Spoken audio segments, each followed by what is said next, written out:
What's going on, everybody? Welcome back to another day of the Daily Grind. I'm your host, 30NSG. Oh, for God's sakes, I forgot to... That was still on from yesterday. I'm your host, 30NSG, and on today's show, we're going to be talking about ex-Rockstar dev shuts down the GTA 5's longest-running conspiracy theory. We're going to talk about Take-Two CEO says Borderlands movie disappointing, but helped sales in gaming.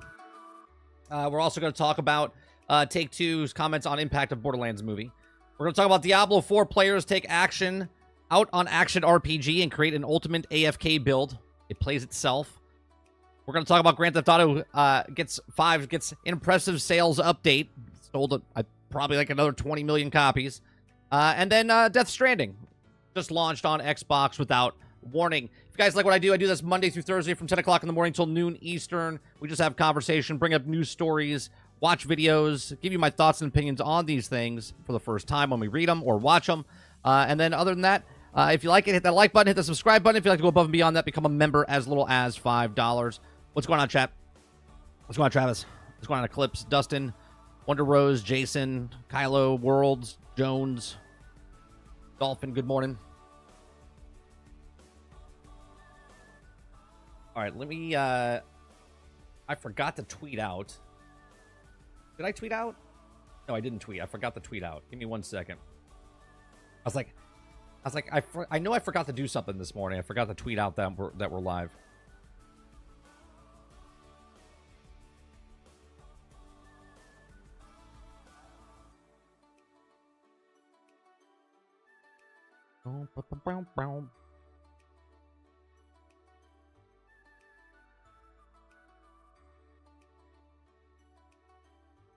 All right, there we go.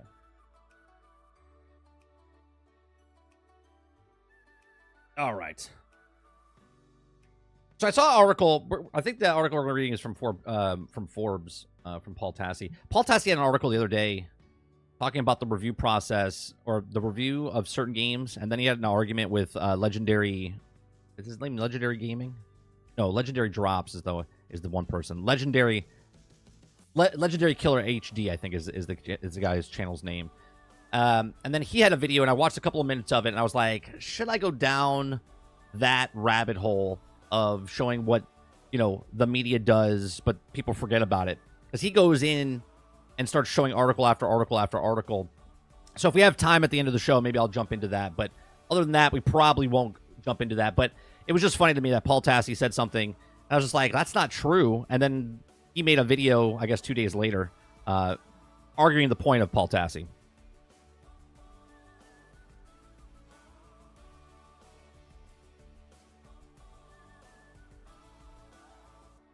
Down the rabbit hole we go. Yeah, we might go down the rabbit hole, but we'll see. Let's start off with the first thing that just popped up in the stream this morning, or in my feed this morning, which is Death Stranding from Paul Tassi. Okay. If you guys like what I do, we just cover news stories, have conversations, talk to live chat. If you want to be a part of live chat, I do prioritize people that are members, bringing their chat up on the screen, have conversations. We do see everyone's chat. I do talk to everybody in chat. But if you are a member, you have a little bit, prioritize over other people as I read down through the chat. All right. So Death Stranding just launched on Xbox without warning. Now, I could have sworn they said a couple of months ago that Death Stranding was coming to Xbox. Now, they didn't give a release date. So it is like a surprise that it, was dropping now. Okay. So, well, it was certainly unexpected. Xbox fans woke up today with a brand new, formerly PlayStation console exclusive game in their store. Now, that would also be Hideo Kojima's Death Stranding, right? I guess Jeff Keighley must be going super happy, right? It doesn't really matter. He's playing on PlayStation anyway. Which was also the stealth launch of Xbox Series X and S. And it's available now. Death Stranding has been on PlayStation 4 and PlayStation 5 console exclusive to date, though it did eventually come to PC, Game Pass, and Steam, but this marks the first time that the game is on Xbox consoles. Now, the game is also on sale for 50% off on Xbox, which is $20, which is nice, making it an even more attractive prospect to pick up. No, this is not an Xbox Game Pass thing, okay? It does not seem, coincidentally, that it's also happening the exact same moment that Kojima is announcing that he has now fully owned IP for Death Stranding. Okay, in addition to Kojima's Productions announced that the IP for this work will belong to the studio. They said they also will come to connect more fans around the world in various forms of entertainment. Okay. Now, it says the obvious implication with all of this is that now, very unlikely that Death Stranding 2 will launch as a PlayStation exclusive again, or at the very least, not come to Xbox eventually. Now, it's possible that Kojima does some sort of time exclusive deal with Sony, but it also seems to even more likely that it's just a day one release on both consoles, and possibly a PC. The way we see this is with most of the third-party blockbusters. That, however, has not been announced with the DS1 or Death Stranding 1 port on the IP ownership news. Death Stranding 2 is meant to be out in 2025, but we don't have specific date or the window for it yet. It seems likely that most Death Stranding 2 info, either a release date on Xbox information, would come at Jeff Keighley's Game Awards in December, which we will be covering here with Sarge and I think Kingert and maybe Greg Owen might join us. We might all have a little conversation about the Game Awards as it's going on. So Keighley always gives a friend copious amounts of screen time. So the Xbox partnership is not entirely out of the blue, given that Kojima announced almost a year ago that it was making a game with the Xbox currently called OD. Okay. Now, we're working on with Xbox Studios and their cloud gaming technology to take the challenges to create a very unique and immersive and total new style of game, or rather a new form of media. Now, the famously revealed the photorealistic teaser trailer showing off the Sophia Elias, Hunter Schafer, and Undo Kier. Butchered that. High five. Okay. As Death Stranding is seen, the franchise has a future ahead of it and both consoles now. So here we are seeing more and more third-party developers, third-party companies that are now putting their games in more places because obviously it makes more sense. Console sales, as much as the fanboys from one side or the other keep telling you, they're not selling as well. If they were, these third-party publishers wouldn't be going to all platforms. They would just keep it on the exclusive platform they have. But they're not doing that anymore. And they're, as Paul Tassi says in the article, Kojima now owns the title of Death Stranding. Sort of like what happened with Sony helped publish No Man's Sky. And then 2 years, No Man's Sky couldn't do anything except for PlayStation and PC. They had the marketing rights. They helped them make the game in the beginning, I believe, or gave them some money. And then what happened, as soon as the 2 years passed, boom, Hello Games came out of that gate after the contract and started updating the game, and they put it in as many places as possible, right? And now, last 7-8 years has been fantastic for Hello Games, okay? Well, technically 6 years, 8 years total, but 6 years since they left the contract, right? Then we see that Square Enix is no longer doing exclusives. They want to put it everywhere, dropping stuff. We see Ubisoft now putting stuff on Steam and putting it everywhere because they want to make as much money as possible on day one instead of day one and then 1 year later, okay? So this makes 100% sense. We know Kojima was actually doing something with Xbox. Now, I don't know if it's exclusive, but obviously Xbox gave them money to make some sort of game, and obviously Xbox is probably going to put that everywhere because they want to make as much money as possible. Now, as Death Stranding, I was never a big fan of Death Stranding. It looked beautiful. I watched other people play. I watched Co-Carnage play it. I watched It's Me JP play it when they played it. I thought it was interesting. I thought the story was interesting, but to me, I was just like, it was more like a walking simulator type of stuff. But now it's on Xbox. $20, that seems like a good deal, right? Bring up the awareness of it right before next year when supposedly Death Stranding 2 is coming out. Now, obviously, PlayStation could have an exclusive. Maybe they have an extra mission. Maybe they have extra gear. Maybe they put something else towards it like they do for Destiny or they do for other games for Death Stranding 2 because Sony likes to throw money at companies to have a little bit exclusive type of stuff. But it looks like now that Kojima owns it, that it might come out, Death Stranding 2, day and date across all consoles, PC and consoles at the exact same time. But we'll see what happens as the time goes on. These are my thoughts. Let me know yours in the comment section down below. What do you think? Death Stranding is on Xbox. Is this going to be like earth-shattering? All of a sudden sales go up? No. It's just, okay, now it's finally on Xbox. Afterthought, backlog. Most people probably won't play it right off the bat, but now that it's there and it's $20, they'll probably buy it and put it in their backlog and play it down the road. Again, hit that like button, hit that subscribe button, and if you like what I do here, check out some of the other videos. Thanks for watching. What's going on, Kylo? What's going on, Big Mo? Vandal. Travis says, I doubt it comes to Xbox One. It's been said in the PlayStation exclusive for a year now. It's also most likely timed exclusive, but I hope it's good. Are you talking about Death Stranding 2? Is that what you're talking about, Travis?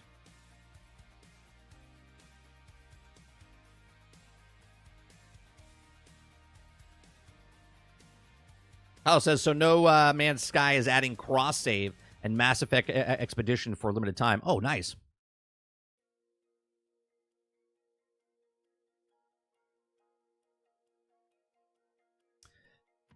Yeah, Brandon, it was a post-apocalyptic, like, UPS game. Yeah, the postal game where you were, like, delivering stuff, and then you can have, like, ladders going across the thing, and there's, like, messages where other people... It's, like, online, but not online. People can make it, like, an easier, you know, from point A to point B type of thing.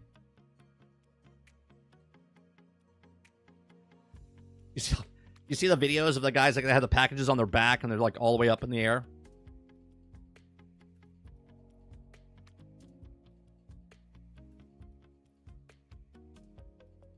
Travis says, 30. Wait, you could take 5 hours making a park entrance, but not on walking. Yeah, it's a little bit more interesting working on something for 5 hours than just walking in a straight line.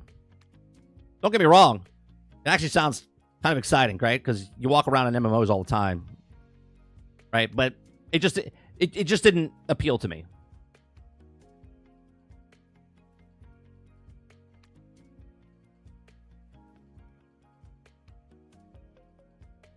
I would rather watch Death Stranding, like, compilation on YouTube with all the cutscenes. Get the story.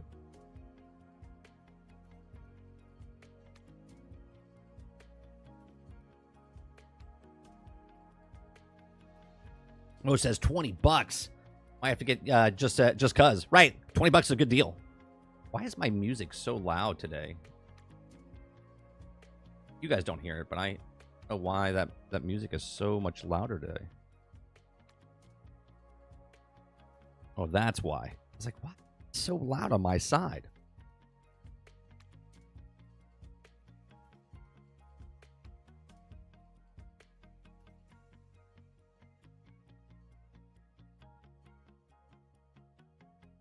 I like using the hover carrier and attach it to motorbike.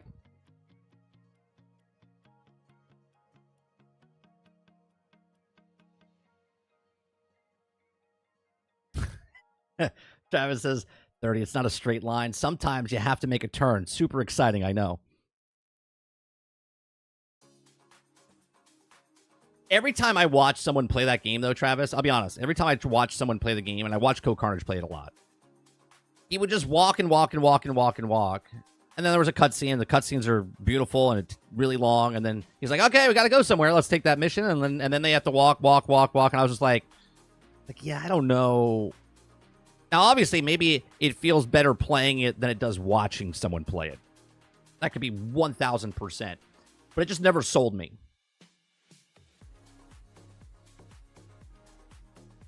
And then Kojima himself, every time he makes something, especially Jeff Keighley, they make it like it's the best piece of art in the world. And I get if you like something, like that's what you're going to do. But it reminds me of like going to an art, like a museum, and there's like 3 lines on a painting, and someone walks up to it and says, oh, I love how it makes you feel and just the differentials of the colors and it says so much to your soul, and you're like looking at it going, just 3 lines, right? That's what Kojima feels like to me when people talk about the art. Now, obviously, it's like he smoked a bunch of peyote, had a dream, recorded it, and then put it in a video game, and it looks mind-blowing. But at the same time, just like, okay, it's cool, but it's not like super groundbreaking every time he makes something.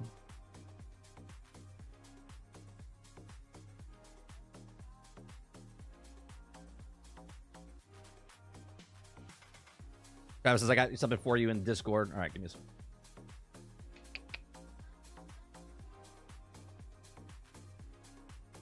Did you put it in Discord?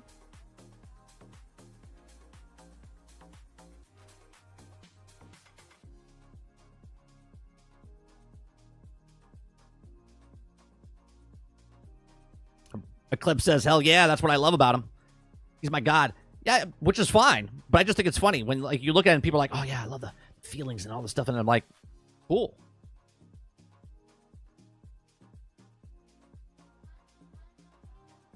Dolphin says UPS is playing DS IRL today, delivering all the PlayStation 5 Pros. Right? I'm not gonna hit play, but just reading this, that seems pretty funny.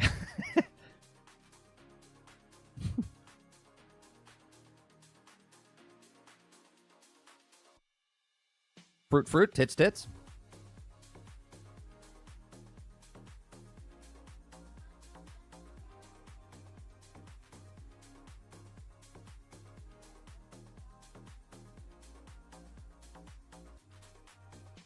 Yeah, Sarge is playing Company Heroes 3 as well, Dustin.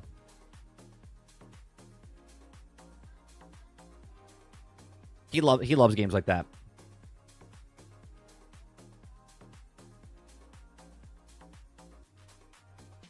Yeah, but it's so many years removed, Rodriguez, right? It's so many years removed. So even at the $20, they're still making money because they've already made their money back on that game, right? This is just extra money. And it's great advertisement, putting it out on, I guess, another console. So when the next game comes out, it kind of, oh, did you like that game? That's from Kojima. Kojima's working with us on another game.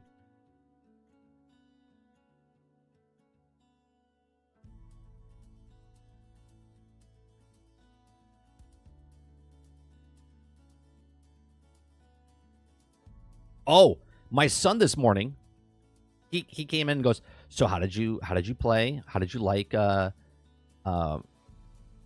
Coaster 2? I was like, I was frustrated with the controls, and I was like, you got to put the power stations everywhere. He's like, oh, Dad, you got to play sandbox mode, and then you go into sandbox mode, and you can shut off the power stuff. You can shut off the bathroom stuff. You can shut off all the stuff. He's like, oh, it's so much fun. He showed me what he was working on. I was like, Jesus Christ, how come I didn't get to do all of this, right? He's like making different rides. He's got like a flume ride going on that he created, a couple roller coasters. I was like, meanwhile, I'm going, why do I gotta put a power station? Yeah, he totally schooled me this morning. It was so funny, Worlds. He was just like, oh, Dad. He's like, no, you could shut that off. I went to settings. It wasn't in there. He's like, no, it's inside the sandbox settings. I was like, oh, for God's sakes. He doesn't play the game on the campaign stuff. So that's what we were playing yesterday. We were playing the campaign stuff, so we were limited to the power station stuff. But then when we went to the sandbox stuff, I was like, it's stupid that I have to put power everywhere. One of the complaints I had. I was like, why do I gotta put power stations everywhere? I was like, I just want to put stuff down.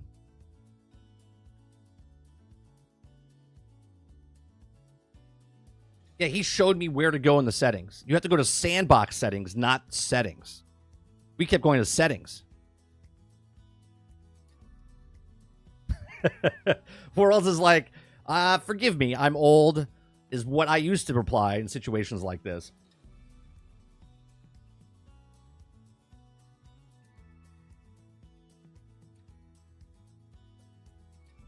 Oh, I love those, Titan. I love Roller Coaster Tycoon. One of my favorite games back in the day was Bullfrog's Theme Park. Theme Park, I don't know if you guys ever played Theme Park. Let me bring up Theme Park. This is before Roller Coaster Tycoon.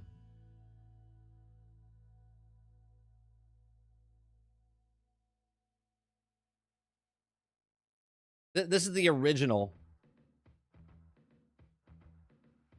Okay. This is the original that everyone loved. Okay.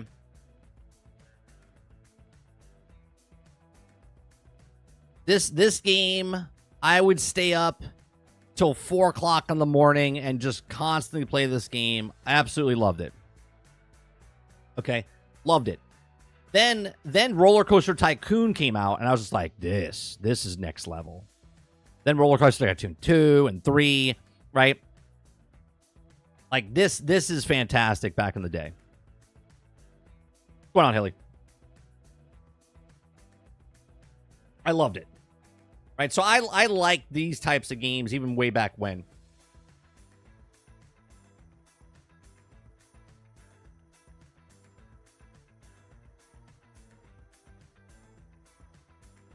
Planet Coaster is just that game on steroids, is what it is. And I want to dive into it, but I'll be honest, yesterday, the control scheme is so hard on the Xbox controller. And the only reason I bought it on Xbox is because my son wanted to play it. So I plugged in a keyboard and mouse, and then Kylo last night helped me. What? Yeah, it was you, right, Kylo, that told me about the rotation stuff on the keyboard. And I was like, oh, like thank God, right? So I think what I'm gonna do is we're gonna play that again on stream, but I'm gonna play a little bit off stream, get used to all this, get used to the keyboard and mouse on Xbox, and then we'll build stuff. So like every stream we'll focus on like one aspect of the thing, and we have a franchise mode that we could put. And what I'll do is I'll put the code into our Discord.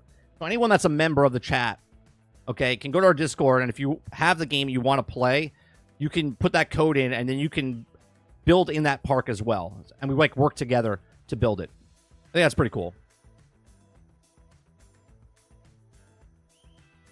So we'll set that up.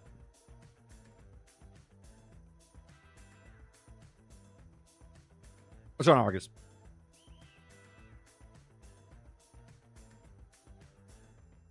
Yeah, no, it's great that these things are getting on the city skylines and whatnot. Jason says Dave the Diver is the best simulator game. I heard it's great. That's where you're like a fisherman that owns a restaurant, right? You catch your fish and then you go in and you have your restaurant that you're selling stuff in. That's what that game is, right? Or am I thinking of a different game?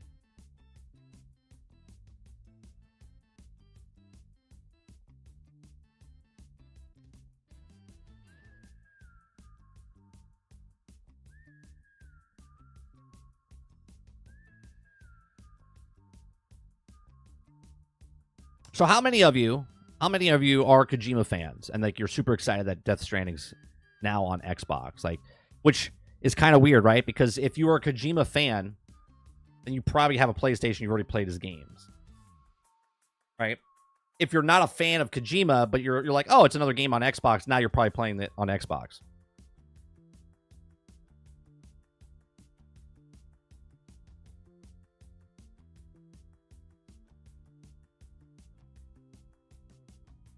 Yeah, but he hasn't made a Metal Gear game in quite some time, right?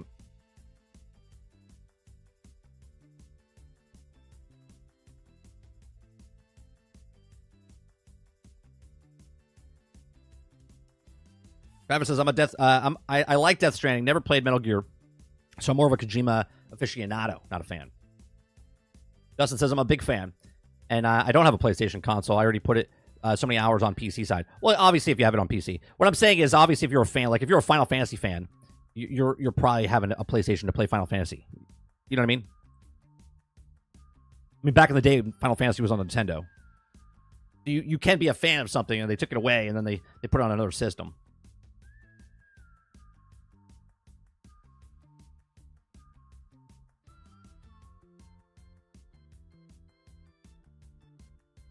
Kyle says not a huge fan, but I see people that love him. I got Death Stranding for free on with the Epic Game Store, and I haven't touched it. I can care less. It's on Xbox.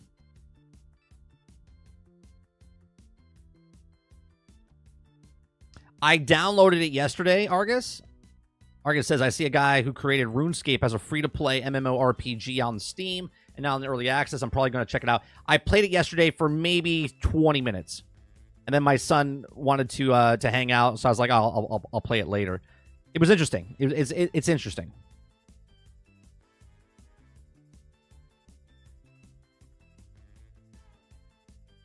It's a point click. It's a point click MMO type of stuff. I literally got to the training area, got the sword, was like doing a bunch of stuff. I haven't even left like the town.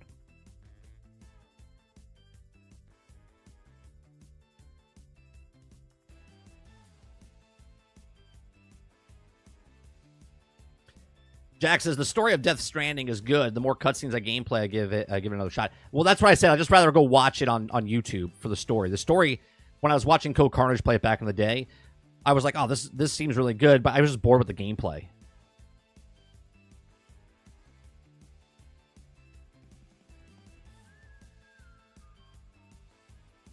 But like I said, I was watching someone play it, not playing it myself. So maybe it feels different when you're playing it.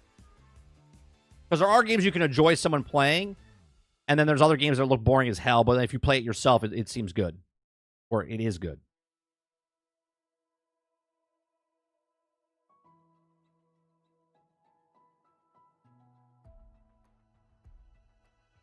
Oh, I saw that. Yeah, it's from Bulkhead. I knew about the game, Jones. I watched the video that you posted, but I'm not gonna because it doesn't really say much. It's a video of like what it could be, and is that a different game than what Sacriel? Because Sacriel and what's his name? Shroud. They're working on a game. Is that the game? Because they're working with Bulkhead, I believe. Or am I thinking of the wrong game? I could have sworn it was that game. I thought Shroud and them were working with Bulkhead.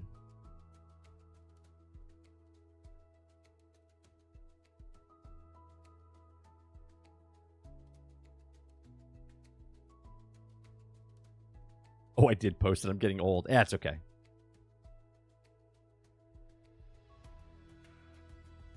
Well, no, it's not a Battlefield game from EA, Travis. It's a game that's like a Battlefield. Another competitor.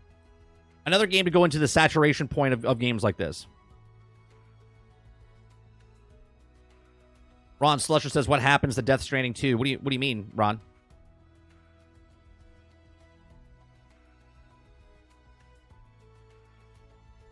Let me see what the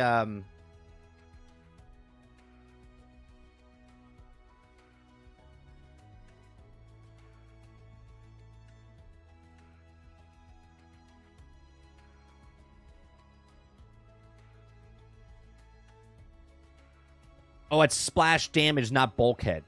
Splash Damage and Bulkhead are both working on Transformers. And the Sacriel game and Shroud game, they're working with Splash Damage. Bulkhead is working with doing another thing. Got it. Got it.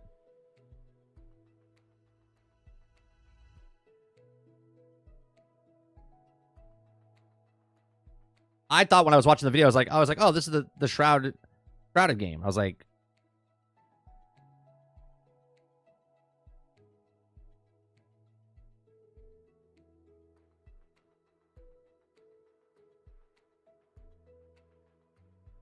Jason says the worst part is that the rest of the story regarding Eli was shown in unfinished cutscenes on the bonus disc in a special edition.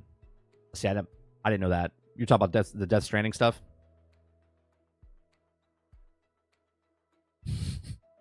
Travis, you son of a bitch. There is a Transformers game. It's coming out, goddammit. It's going to come out in like 2027. It'll be here. Yeah. Some footage just leaked again about it. They show like what's it called? Bumblebee like hovering. We'll see. I don't know what Hasbro's doing. I don't know what Splash Damage or Bulkhead's doing with that game. I don't know how you missed the 40th anniversary of Transformers. It is on the roadmap, though. The roadmap that they've been showing, all the stuff that's been coming out with Transformers and the other games is on that roadmap they showed. So hopefully beginning of 2025 is when the beta test will come out for it.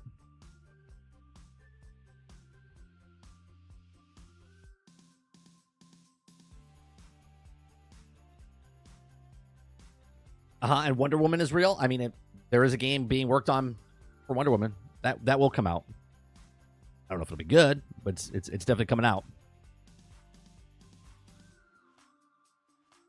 Because WB needs a hit.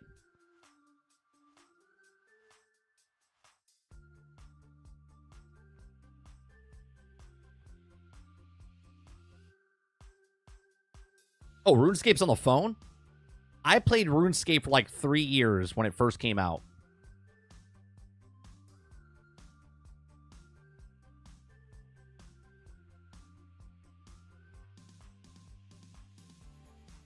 Akuta Papa says, I love Metal Gear, but standing as a game sucks. I enjoy the cutscenes and the story. That's a movie game. That's a movie game.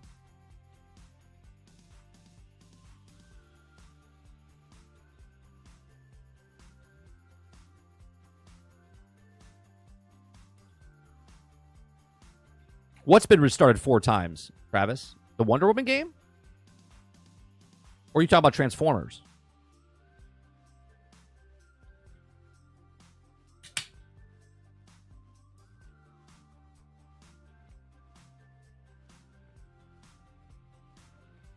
The Wonder Woman game. Gotcha.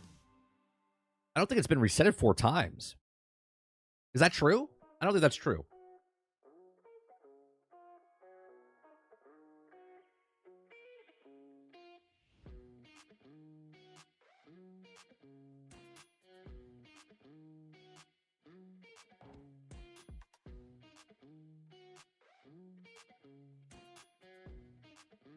Yeah, there's nothing about it being redone, rebooted.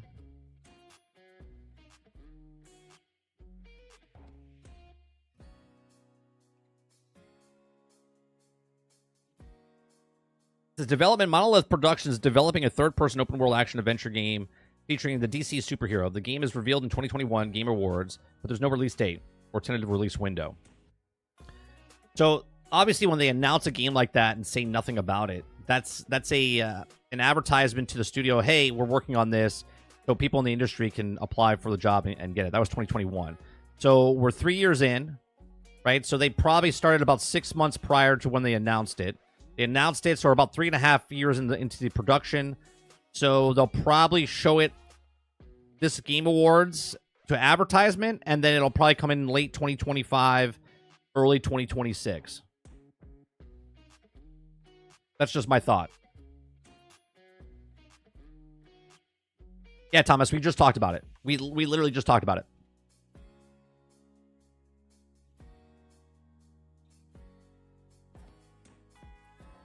Eclipse says, nice. The NDA for Soulframe just got dropped, so I can talk about it.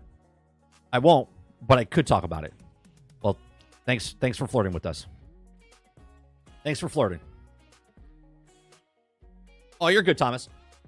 You could always watch me like back up 32 minutes, put it on 1.5, and you'll catch up. You'll catch up by 11. You just won't be able to interact live with chat, but I actually recommend people, okay, because the way I talk and the way I pause and whatever I do, if you watch my videos, if you're watching it after the fact, if you watch that 1.5, you'll thank me because it's much faster. You can go through the bullshit, the pauses and stuff, but it feels normal.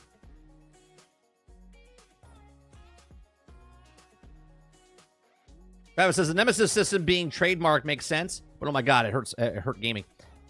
Well, by 2035, in another 10 years, other people could use the Nemesis system. Until then, not going to happen.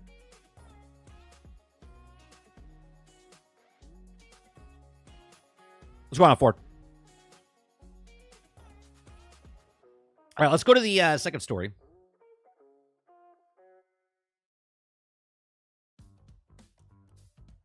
Jason says, as long as modern Rocksteady is not involved, I have interest in Warner Brothers or Wonder Woman.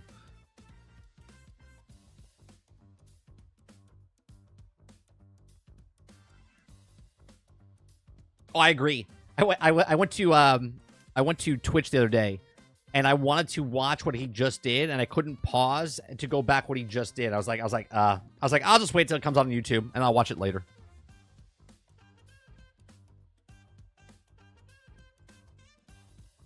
And it was funny because I haven't been on Twitch in 10 months. Because every time I go there, I got to watch like so many goddamn commercials. And like 3 minutes later, I got to watch another commercial.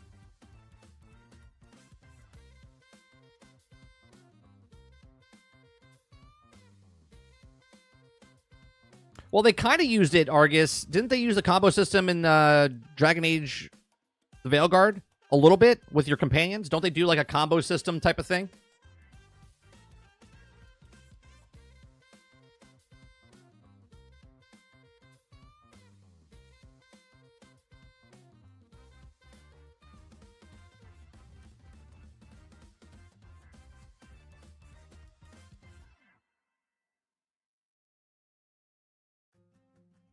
It's made by the people that made Gotham Knights, right? So if I'm excited for that. For the Wonder Woman game? No, that's Montreal. Idios Montreal that made Gotham Knights. The people who are making the Wonder Woman game is Monolith. Monolith made what else did they make? I can't think of it off the top of my head. Yes, there's a combo system in Veilguard. Yeah, that's what I thought. I didn't play it. I just remember people saying it, so.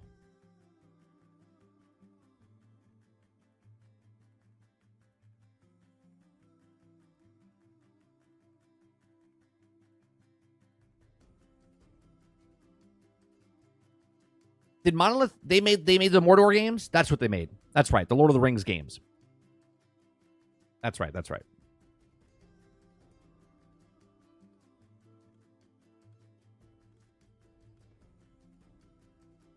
There's just sometimes I just forget. There's so many fucking games, Travis, to remember and who made what and.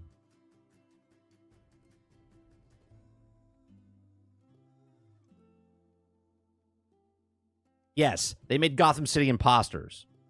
Right? Monolith made that? I'm pretty sure they made that. And I gotta look it up. I gotta look it up.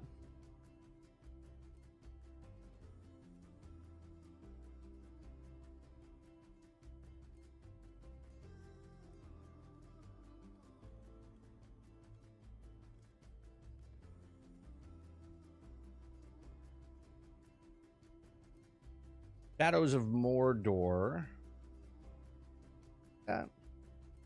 I know they made Shadows of Mordor. Sorry.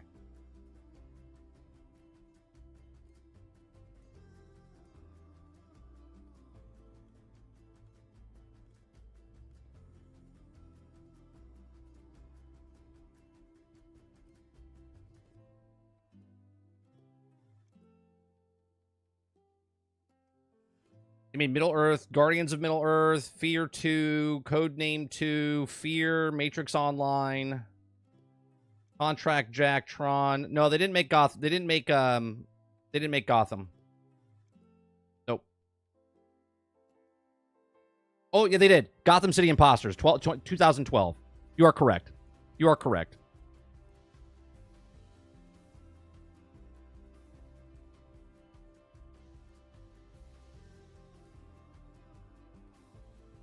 Just had to scroll down a little bit more.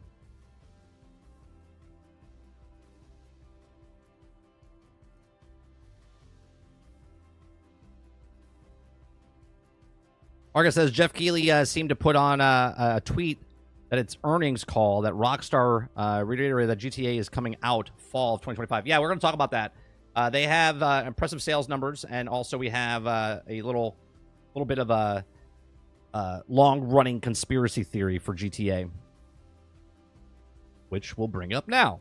So we'll talk about this one first. We have another article, right? We have a couple of articles today from Take-Two, lots of them. If you guys like what I do, we just have conversations, talk about gaming news, conversations, videos.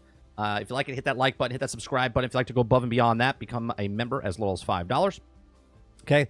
So ex-Rockstar dev shuts down GTA 5's longest-running conspiracy theory. I remember playing this game, and there was a podcast or a YouTube channel. I think it was called GTA O'Clock. I think it was called back in the day. Okay. And they used to go over all the people that found stuff, and they used to talk about the conspiracy theories and people trying to figure out stuff, right? And it was always funny to me because when you went into the mountain, you found this picture, right? This picture with the three big pictures at the bottom with all these little things, right? There was a jetpack, there was like a dinosaur egg, and a UFO type of thing, right? So it was always funny because people were trying to find what these things meant. Okay, so longtime Rockstar designer Ben Hinchcliffe has also dashed the hopes of GTA fans hoping to uncover Mount Chiliad's mysteries. Okay, the longevity of GTA 5 needs to be studied, sure, part of due to the necessity of with the long wait for GTA 6 trapping players in the title, but the successor getting closer by the day is still dedicated players based on GTA Online and the base game. While most GTA conspiracists are busy trying to predict trailers, drops in the next game via astrology, okay, which if you guys don't know that, Krebsy has posted a bunch of stuff in our Discord where he's got like the moon and like if it's a crescent moon and the dates it aligns up with, and people are saying this is when the date of GTA 6 is coming out. And I love shit like this because people see something like he's wearing a blue shirt. Blue shirt starts with the letter blue or B, and B means and they start. You're like, how the are they thinking of all this stuff? It's like, and it's just interesting to going down the rabbit hole. Speaking of rabbit holes, the GTA community loves going down rabbit holes for stuff like this, right? So it says the Mount Chiliad mystery has captured the imaginations of players since GTA 5's launch in 2013.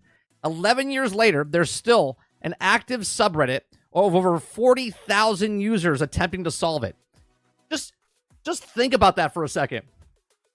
It's a game that's 11 years old, and they're all trying to figure out this picture, how to unlock the egg, how to unlock the jetpack, or obviously the jetpack's in there, but like if you stay at a certain time in the middle of the night and you go to a certain place, you see an abduction happen with the UFO, and people are trying to figure this stuff out for 11 years, right? And it's talking about rabbit holes, right? Talking about rabbit holes. It's crazy. It's crazy to think of it. All right, so it says the Mount Chiliad mystery has captured the imagination of 40,000 users attempting to solve it. Unfortunately for those detectives, the interview with former Rockstar developer Heathcliff on Grand Theft Auto 4 o'clock, or 5 o'clock. See, I knew it was something. Might signal the end of their long search for meaning. Heathcliff explained how implementing Easter eggs works for Rockstar's team, and it looks like Mount Chiliad's mystery may have been a wild goose chase. Can you imagine someone just pulling the rug out from underneath you?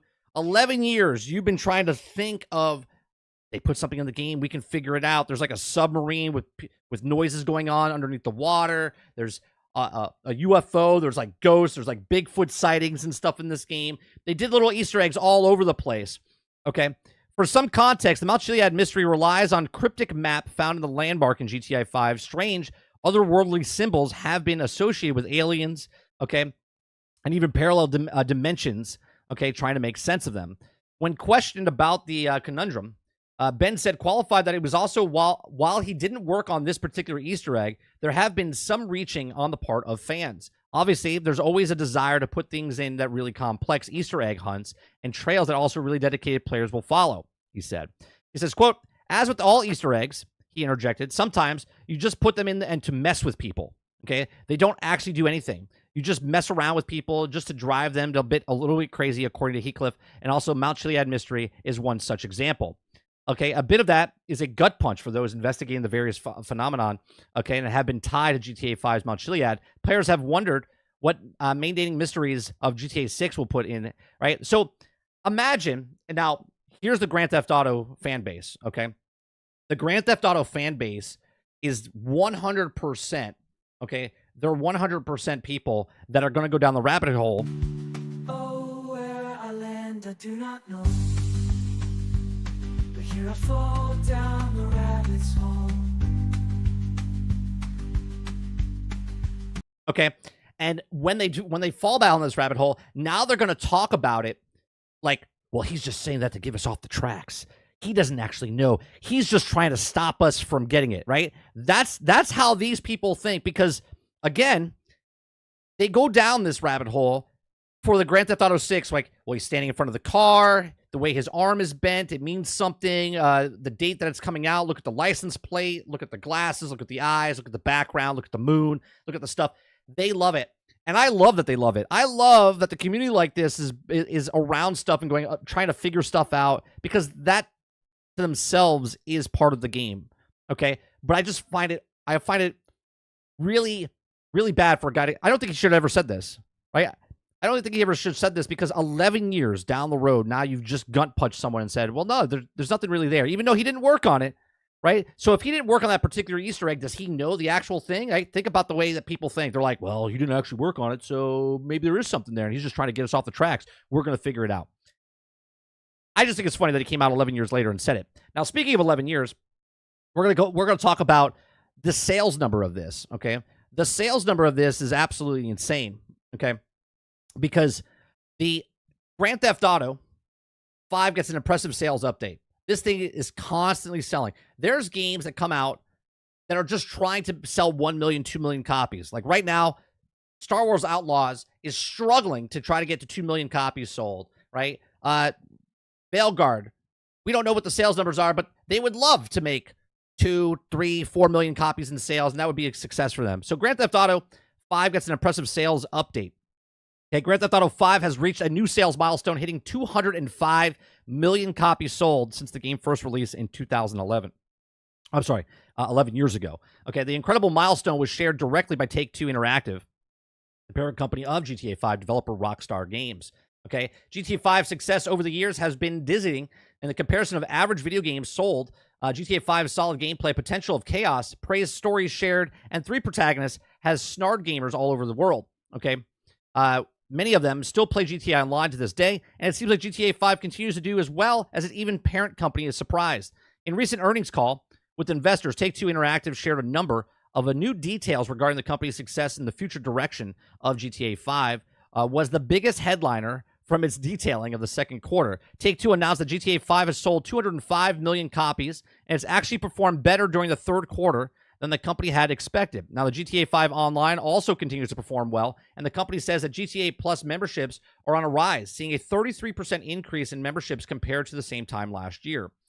Okay, Grand Theft Auto is a huge part of the series' entire success. Grand Theft Auto 5 has also been a massive hit for Rockstar Games, and GTA 3 released for the PlayStation 2. While there are also entry points or entries prior to that, it didn't even find the foothold with the majority of the gamers until the third iteration of the launch. At this point, the entire GTA series has sold over 435 million copies. Well, this means the most titles have performed better than tons of other video games that have come out over the same period of time. The fact that GTA 5 makes up nearly half of all sales of the entire franchise is mind-boggling. Like, think about that. 435 million, 205 million are just from one game from over the last 11 years. That's insanity, okay? With the release of GTA 6 on the horizon, fans, investors, and also even former developers are eager to GTA 6 release. In the meantime, GTA 6 series isn't the only Rockstar game icon to do well. Red Dead Redemption 2 also performed well, reaching 67 million units sold since it launched. And that's what? Is that 5 years? 6 years? When did that come out? 2018? Right? So, 7 years? Sitting on the top 10 for units sale globally, according to GSD. This number also may go up as more players get introduced to the series with the recent release of Red Dead Redemption on PC. However, success is likely bittersweet for fans, as many are hoping to see more from the game's single-player Red Dead Redemption Online components, but Rockstar seems to move on from the games outside of a small updates from online mode. Okay, this game has been averaging 20 million units a year for 10 years. Okay, now it went down a little bit, because if they're at 205, right, 11 years at 205, let's do some quick math. So 205 divided by 11, yeah, 18.6 million copies for the single-player game. Now, that's not for the online access, right? That's a completely separate number. Just this game alone is averaging just under 19 million units sold each and every single year. People would love that. Okay, now to end this conversation, okay, as Argus says, Rockstar, okay, Keeley came out and said that basically that they're going to release in the fall, okay, when they do release it. And people have just been speculating that, over the years, because that's usually when they release their other ones. Now, we'll see when it happens. Now, what do you think of Grand Theft Auto 5? Are you one of these people? I bought it 3 times over the lifespan of it. I bought it on the old system, the new system, and I have it for PC as well, right? It's one of these games that comes along once in a lifetime, once in a decade, once in multiple decades, right? Where Grand Theft Auto 6, do you think that Grand Theft Auto 6 is too big to fail? Because it's in this game where, or is it going to fail compared to Grand Theft Auto 5? Obviously, we wouldn't know this until 10 years down the road, whenever it comes out. Will this game sell more than this game in the long period? I think Grand Theft Auto 6 will be the highest selling game pre-order-wise, which will beat Cyberpunk. I think it'll be the most day one, week one, month one. But after that, I don't know, because that all depends if the game is good in the long run, right? What they do to continue supporting it in the long run. That's a completely different conversation we've had in the past about the online status and how we think they're gonna implement the game moving forward with all the other games combined into like Grand Theft Auto world or universe, whatever they do. But as Grand Theft Auto 6 comes out, is it gonna be too big to fail, or is it the expectations are so high it'll never hit what this is hitting in the long run? Let me know in the comment section down below. These are just my thoughts. Hit that like button, hit that subscribe button if you'd like to go above and beyond that. Become a member as little as $5. Thanks for watching.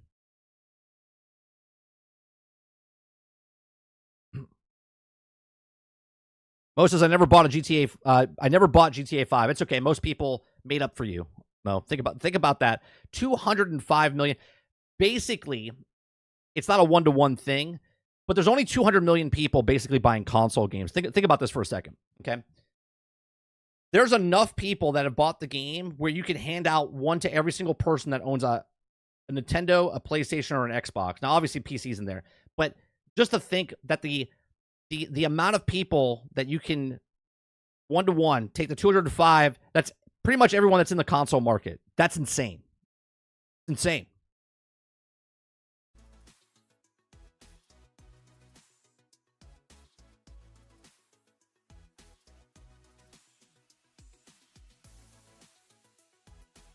Dolphin says there's some 40-year-old in his mom's basement on his knees covered in Doritos, dust screaming right now. Are you speaking from experience, Dolphin? I know you're not 40, but it's just...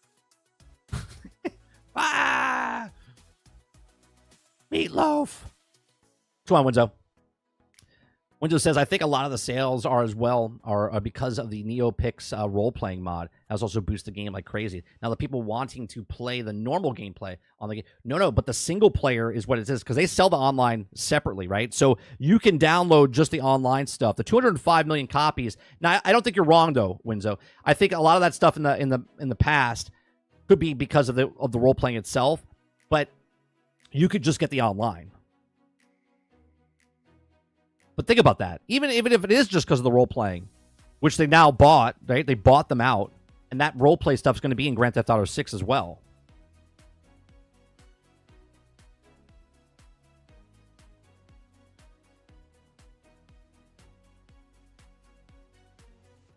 Yeah, there was a couple of stories back in the day, Jason, that were talking about will they change the writing and whatnot. Hopefully not. Hopefully not. Ron says, imagine if GTA 6 has a terrible Cyberpunk launch. Oof. The backlash. Well, even if there is backlash, think about how much Cyberpunk to this day is the #1 selling pre-order game ever.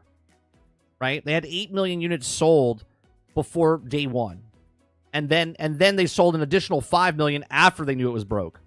So even if GTA 6 comes out and it has that Cyberpunk launch, sure, they'll get backlash, but there'll be so many people that buy it, they'll just laugh it off.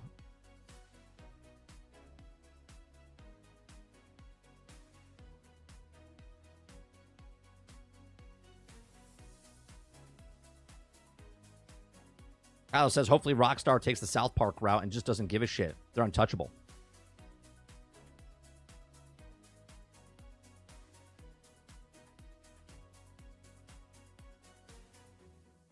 I love Red Dead Online, Nate. Red Dead Online, or Red Dead Redemption 2, I should say. I love Red Dead Redemption 1. I love Red Redemption 2, right? I think that game is absolutely amazing, but I know a lot of people are bored with it. They're bored with it because of a Western, but it's so good. So good. Story-wise, gameplay-wise. Like, it's just such an amazing game. Rockstar makes amazing games. Robert Jones says, too big to fail this time.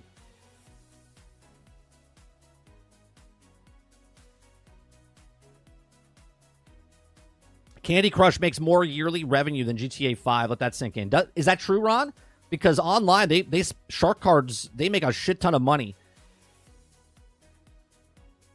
Because they didn't report anything about the microtransactions for online. We're just talking about game sales, right? Just game sales.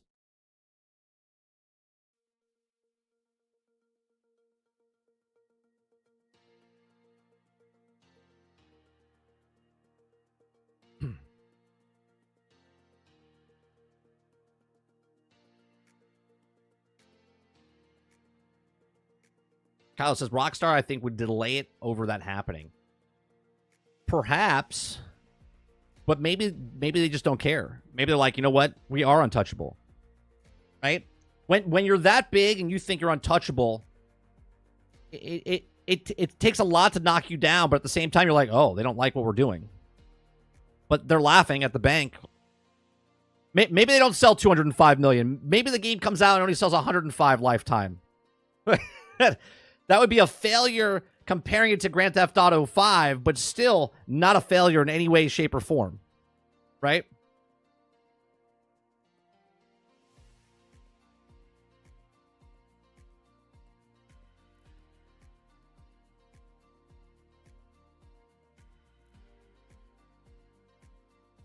Did they shut it down, Eclipse? Is it close? The online's still live. They're just not supporting it anymore, correct? Like, supporting it meaning updating it, correct?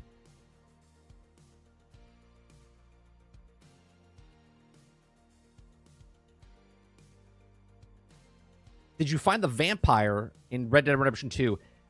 If I remember correctly, there was a house, wasn't there? Like up on the hill on the like north. There was like a northeast, or are we talking about the missions that where you're doing like the hunt inside the city and you find them in the back the back alleyways, right? I forget which one. It's been quite a few years. I do remember fighting someone. I think it was a vampire. Yeah, I think he was sucking the blood of someone in the back in the alleyway in the Louisiana, New Orleans area, right?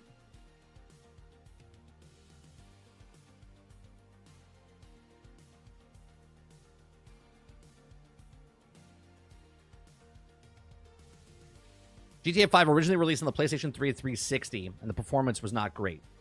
Sure, but back then, we weren't as picky as we were today, right? I mean, Grand Theft Auto 4, when it came out on the online, when they had the online thing for Grand Theft Auto 4, it didn't work for weeks. And then when Grand Theft Auto 5 came out, it didn't work for months. But now look at it.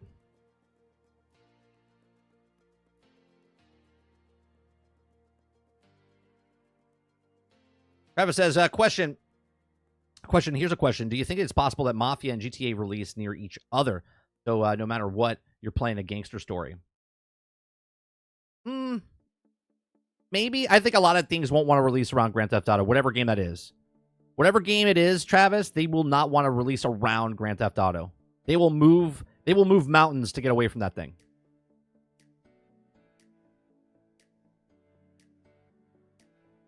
GTA 6 could release the hottest of garbage and sell well and break records. Yes, 100%. Because they haven't broken bridges, right? They haven't shit on people's things yet. So this could be the game that does, but it doesn't matter. At that point, they've already made their money back, and then they'll say, "Oh, I'm so sorry," and they'll ask for forgiveness.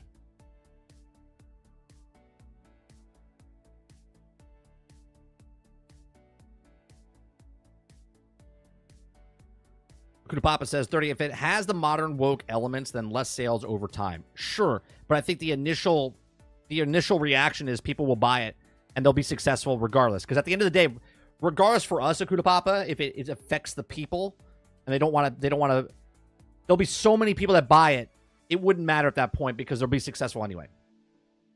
From a business standpoint.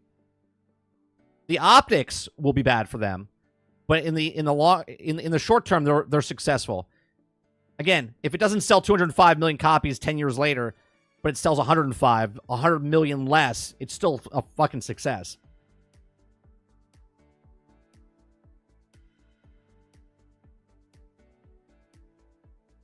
Right, the back alley. I was thinking of the other house. There was another house that was like a ghost, and the ghost appears at a certain time of the night and day. They do some really cool stuff in Red Dead Redemption 2 with those Easter eggs and whatnot.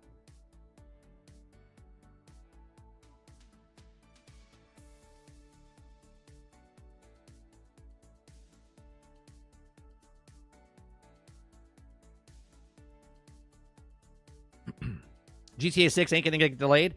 Well, they haven't made an announcement yet, so you're absolutely right. It's not gonna get delayed, but it could. But it also could get delayed not because of the game being in bad state. It can get delayed or pushed back a little bit because maybe they don't want to disturb something else that's coming out at that time, right? They can put it out. But again, other companies will move out of that time frame. Wherever Rockstar decides to drop the date, I guarantee you, the people that already have a hard date, they will move that date 3 months in either direction, right?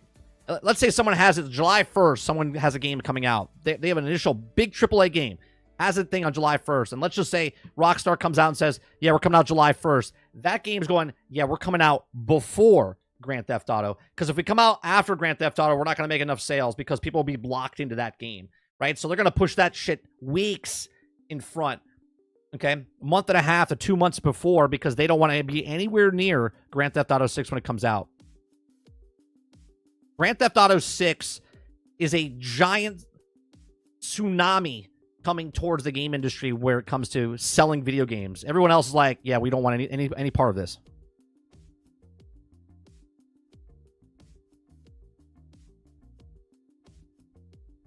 Release GTA 6 on the same day as AC Shadows. They will delay that game for a year. They'll be like, yeah, AC Shadows is, we're still adding more stuff. It'll come out next year, 2026.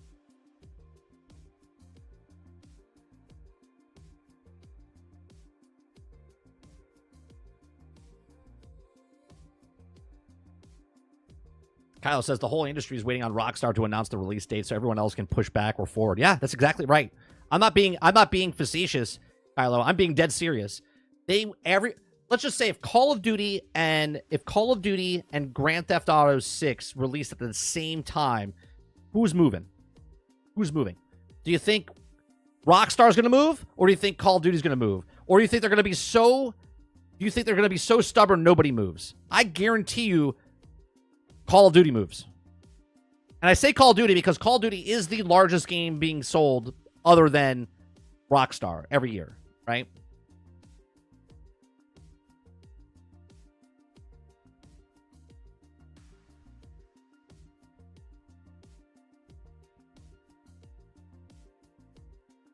Titan says Horizon 3 and GTA 6 released around the same time is a meme. Horizon 3 is years away. Yeah, Mafia is not exciting than GTA. I'm playing Mafia 3 now. Ron says Hogwarts 2 could match up against GTA 6. No. It's too... I understand this. It could sell. It could sell, Ron. I see what you're saying. But they wouldn't launch on the same day. There's no way. There's no way. Hogwarts would move. They wouldn't want to put up against it, but it's completely two different. One game is like wholesome, and the other game is like killing hookers. You know what I mean? They're two completely different games. But Hogwarts, I will say, Hogwarts is the Grand Theft Auto as far as popularity for Harry Potter fans.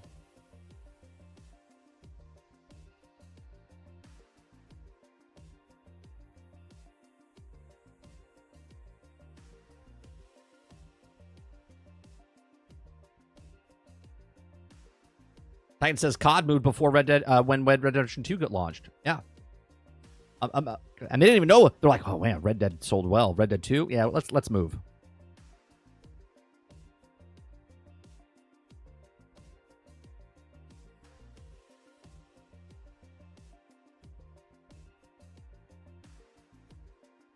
No, they did move. Because I believe, let me see. Red Dead Redemption 2 release date was in October, wasn't it? Or was it August? October 26th. Yeah. What was COD's game? COD 2018. October 12th, 2018. COD, Call of Duty Black Ops was released on October 12th on PlayStation 4 Windows. Title was released in October since Call of Duty 2. To be released in October since Call of Duty 2. Titles since then all have been released in November. Yeah. So they 100% moved it, Titan. So Call of Duty was always released in November. And because Red Dead Redemption was coming at the end of October, they bumped it in front of it because they didn't want to compete after it. 100%.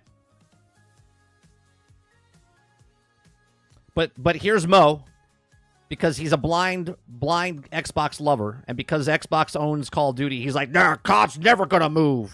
Yeah, no, it did move.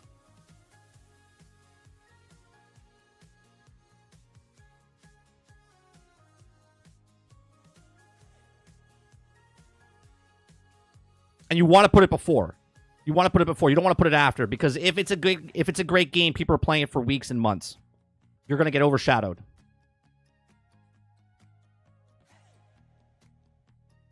That's fine, Mo, that you don't care about it.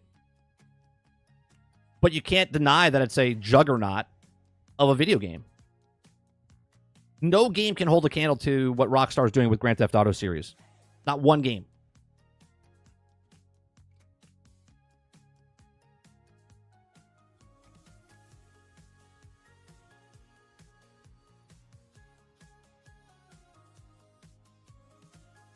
All right, good, Papa. Later.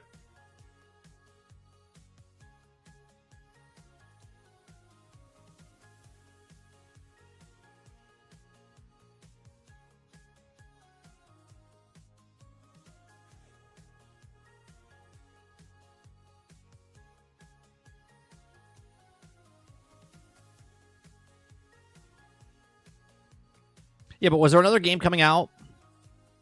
Obviously, they put it in October because now when we watched the video, I think it was last year. There was an independent developer talking about his game and how you have to pick the perfect time to release your game.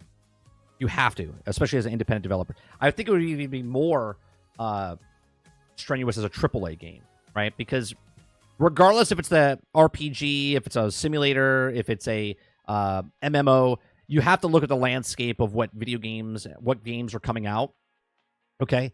And you have to look at it and say, do we release on this day? Because releasing on a Tuesday or releasing on a Friday could make a huge difference on your sales numbers, right? Releasing in October, releasing in August, right? End of summer or in the fall or right before Christmas, right? Can have a huge, and then you have to see where the other games are coming in, right? Like look at February. What happens in February every single year, right? In February, 7, 8, 12 games come out all at the same time. Everyone's like, oh my God, there's so many games coming out in February. They overshadow each other. Like right now, most people are looking at Monster Hunter Wilds when it comes out in February.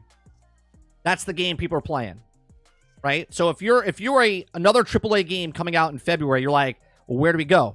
Do we go before, right? Do we put it before? Do we put it right after? Do we put it for 2 weeks after? What else is coming out in that same timeline?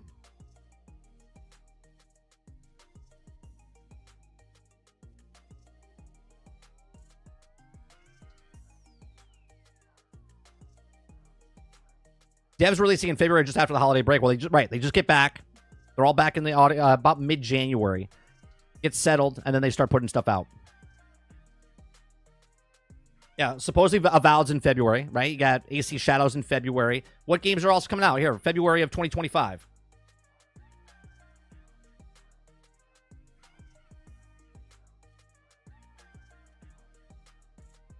You got, I don't know if these are in February. No, those are not in February. Let me see. Video game release date calendar. February of 2025, as of right now. Got Kingdom Come Deliverance on February 11th. Civilization 7 on February 11th. Assassin's Creed Shadows on February 14th. Date Everything, February 14th. Legends of Heroes Trails on February 14th. Tomb Raider Remaster on February 14th. Lost Records Bloom of Rage. Here, let me bring this up on here for you. Avowed February 18th. Lost Records on the 18th. Like a Dragon Yakuza on the February 21st. Monster Hunter Wilds on February 28th.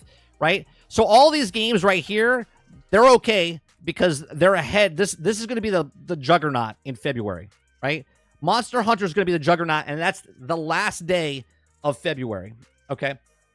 So all these games are good because they're competing, but this is the juggernaut that people that are going to play. And once they play this, shortly after, in March, a lot of these games will get affected for the next 2 weeks to 3 weeks because of that game.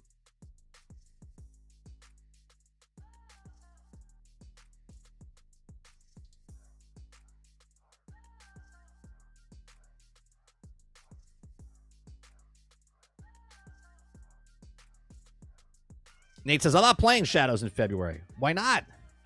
Black History Month. It's Valentine's Day. Show some love towards AC Shadows.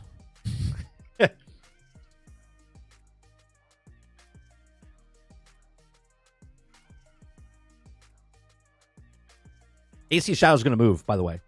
They're not staying in February. They're not getting. They've already set it up to where they have to push it back because they've already said that they're adding more stuff to the game when it comes out, so they're going to push that back. Right? They're adding more stuff to the game. They got rid of the early access thing, whatever. That game is going to get pushed back because they're adding more stuff to their plate, so they can use that later and say, "Well, we still want to flush things out and whatnot." They will move from February 14th. If it's a couple of weeks or if it's a couple of months, they will move. That's my prediction. That's my prediction.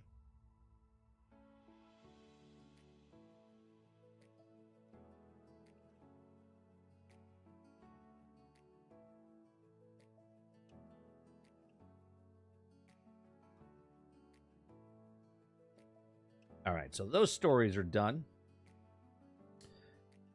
Now we have Take-Two. Are these the same articles, just saying two different ways? Impact of Borderlands Movie.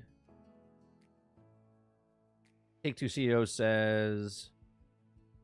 We'll read this one first. It's shorter. All right. If you guys like what I do, we do this Monday through Thursday from 10 o'clock in the morning until noon Eastern. We just have conversations, talk about video games, watch videos, give you my thoughts and opinions on these things. If you like it, hit that like button, hit that subscribe button. If you'd like to go above and beyond that, become a member as little as $5. Participation is not required, but we do interact with chat throughout the entire show.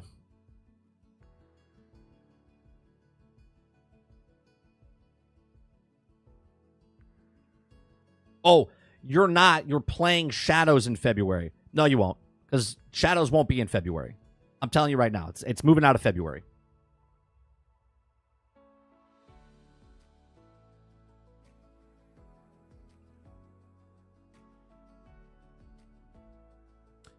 All right, so Take-Two CEO says Borderlands movie disappointing, but helped game sales. Now, we talked about this. We talked about this on Reforge's podcast. He said, will this affect the game franchise? And I said, no, I don't think it will. I said, if anything, it'll get people to go get the game because they'll be interested in the movie, right? You have this like crossover. Now, the movie failed miserably. Like, it was so bad. It was out of theaters, okay, as fast as Concord closed down, okay? It was like 12 days, I think it was 11 days it was in the movie theater, okay? Now, to say that the game helped, or the movie helped the game sales, sure, okay? So let's read this and see what he says. By now, we've all heard witness the atrocity that's calling the Borderlands movie. It received a staggering low reviews from critics and viewers alike, with the low single-digit ratings as the most part, but apparently it wasn't all bad. According to Take-Two Interactive CEO Strauss Zelnick, the live-action film didn't hurt the video game franchise, but it actually helped significantly, okay? Obviously, the movie was disappointing.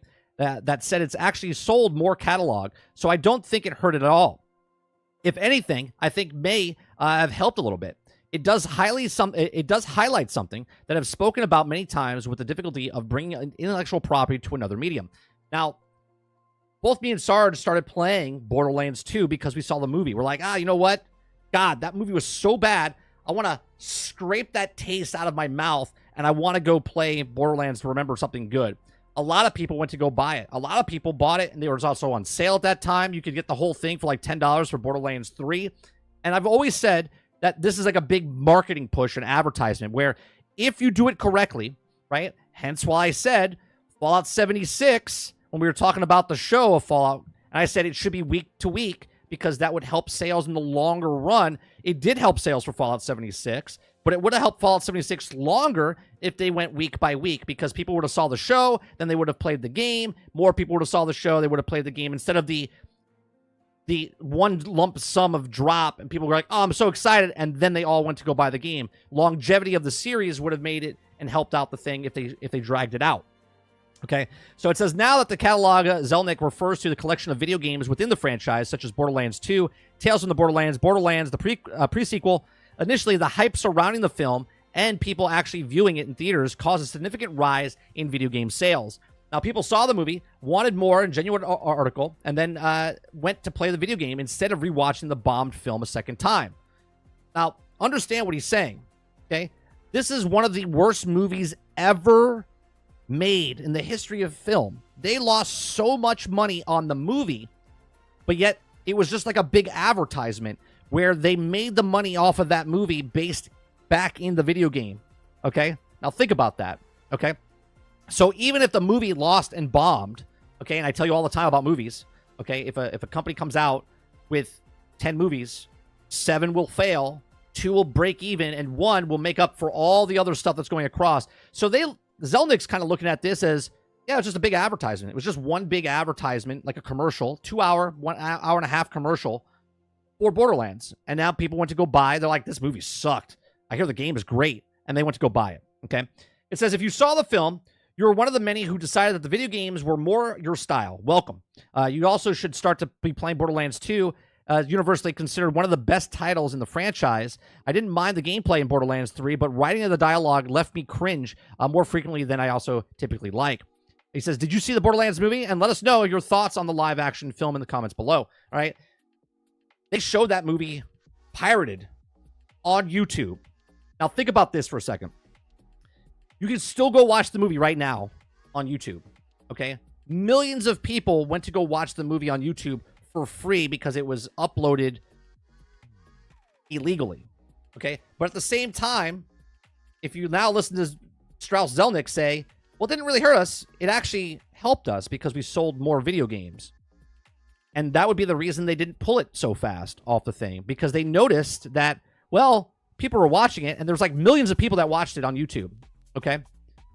And yet they went to go play Borderlands after that. They bought a Borderlands game. If it was the Borderlands Handsome Jack collection, if it was Borderlands 3, if it was Borderlands, the Telltale games. And this is exactly why they do what they do. Right? Nothing's ever by mistake. You're like, well, how come they still have this up? It's because they're like, hey, wait a minute. The movie bombed in theaters. We're losing our asses off that. But now there's a copy of it on YouTube, and yet our sales are going up with our video games. Let's see how this pans out. Okay? So I think that's quite interesting. And we just talked about Hogwarts Legacy yesterday, right? If they link Hogwarts Legacy to the TV series that's coming out on HBO, I don't think they have to link it in any way, shape, or form. I think they could just release it like they do, like the series is coming out, and by the way, Hogwarts Legacy 2 drops, okay? That would sell more games, and then more people would watch the series. It works in tandem, right? This is why I said Marvel's Avengers back in the day, I said these guys are so stupid that they're not releasing a show like WandaVision and then taking Wanda and them and putting them in the game, and then releasing Winter Soldier and Falcon and then putting those characters in the game. It's a no-brainer, because when people see something, Witcher sales went up because the Witcher series came out years later. Fallout sales went up because the Fallout series went out. Halo, even though people didn't like the TV show, Halo helped with the game sales. God of War, okay, will go up when the God of War show comes out. Last of Us sold more copies because the Last of Us show came out. This is a no-brainer as a business asset, right, to put this stuff around the time frame. Now, here you go. The people that are missing the ball, Hasbro with Transformers. Transformers, okay, had these shitty games coming out, but for the longest part, they would just drop a Transformers game, but there's nothing else coming out. The Transformers movie came out in the summer, but yet they didn't do anything for a Transformers, like, big game for it. And that is lost potential, because next year, if the Transformers game Reactivate comes out, is there a TV show coming out? Is there a movie to go along with it? Is there something to go, oh, man, I played the game. I want to watch the movie. Oh, man, I watched the movie. Is there a game? That they're missing out on that, right? But these are just my thoughts. Let me know yours in the comments section down below. Please make sure you share, like, subscribe. And if you like what I do, check out some of our other videos. Thanks for watching.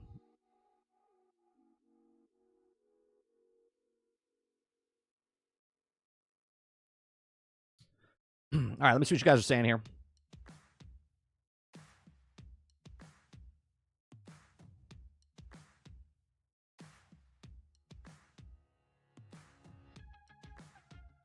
Shadows delayed from February 30. Noted. I'm telling you, it's going to get pushed out.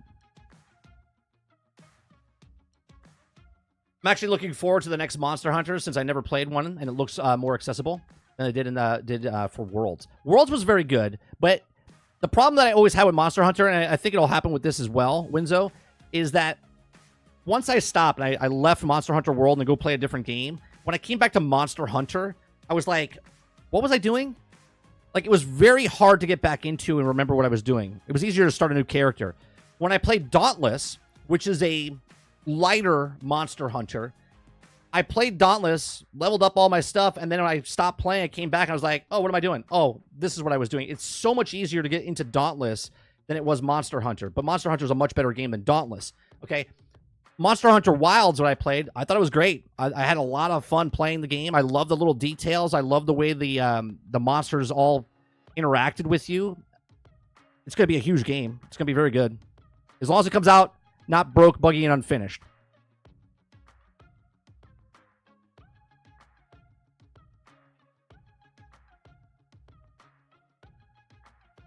Kyle says the movie caused me to play nothing but Borderlands 2 and 3 for like a month straight. Yeah. And this is why I said that Fallout made a mistake. And I made a video of it and people thought I was crazy because they're like, nobody wants to watch No one wants to watch series week by week. Meanwhile, some of the most popular shows today in the modern day are shows that come out week by week. Because it builds up that stuff, you know?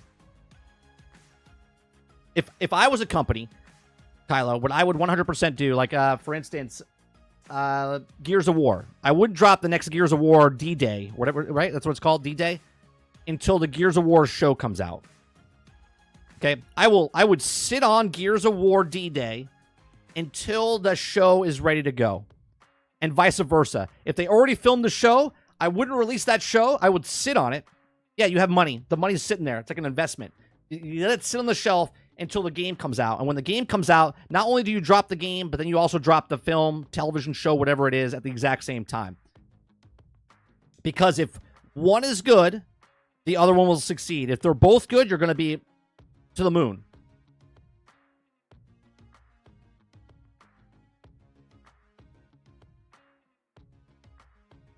Travis says, Monster Hunter Wilds beta was awesome, but it's not for everyone. Game is like GTA, anything else. No game is for every person. Which is impossible. People don't have the time.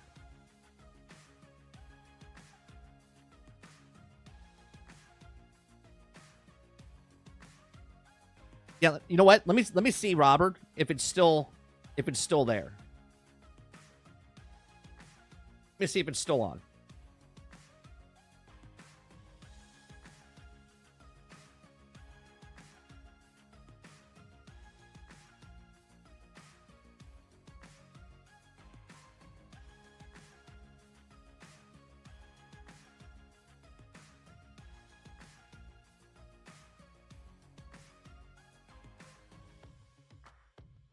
I don't know if it's still on.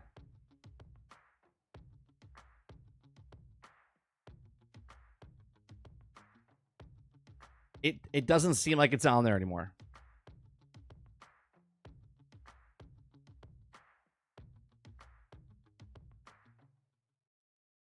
At least not in my list.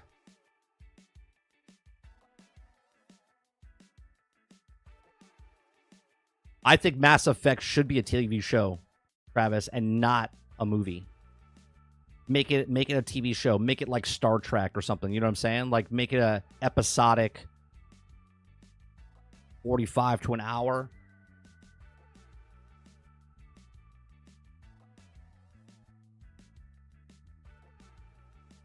Robert Jones says, I used to shit on Dauntless for being casual, and that's why it's good. Yeah. No, it is. It's a very good game, and they just did another update to it recently.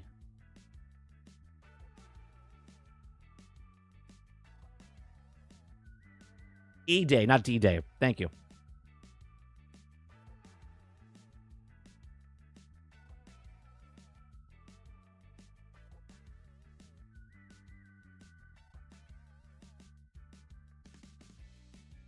Windows says 30. I know it's out of place. Nothing's out of place here. Nothing's out of place here, Winzo. But been playing Dragon Age Veilguard, and it doesn't deserve the hate it's getting. I played a bunch of it, and it's worth a try. I think it does deserve, but not because of what they like to focus on about the transgender stuff. I think it does deserve it because of the amount of the dialogue that's bad and the gameplay, the fighting mechanics and stuff like that. Now, you might like it. I think, and I've said this before, they made too many changes to the game, and that's why majority of the people are not playing it because of all the changes they've made, not because of the thing that people want to point out. Obviously, people don't want to play it because they don't want to be preached to. But a lot of people don't want to play it because the story, the dialogue, and the game mechanics are not good.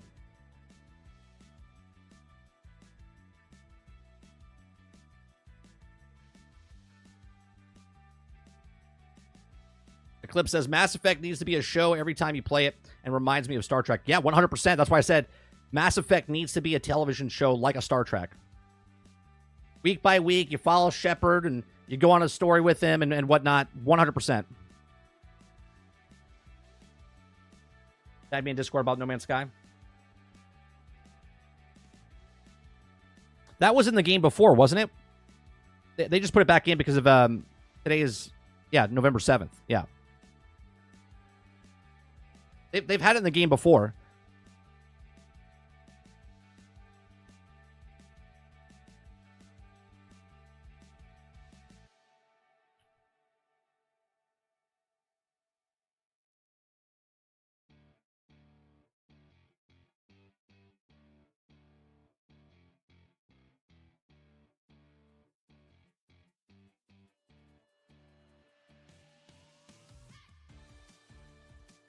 True.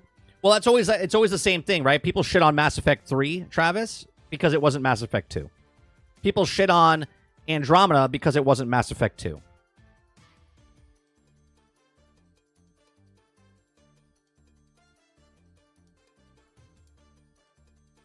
And we've talked about this in the past, Travis, where it's really hard. Like, when a brand new IP comes in, when a Mass Effect 1 came in, and people liked it, but they didn't love it. Mass Effect 1 became more popular when Mass Effect 2 came out, and then more people played Mass Effect 1. I was one of them. I never played Mass Effect 1 when it came out. Didn't look interesting to me. But then I played Mass Effect 2, and I was like, holy shit, I gotta stop playing this. Went back to Mass Effect 1, enjoyed it, but when I played Mass Effect 2, Mass Effect 1 was like night and day. Night and day. I was just like, man, the gameplay mechanics, the way that you use your character with the powers and stuff, felt bad in Mass Effect 1 compared to Mass Effect 2.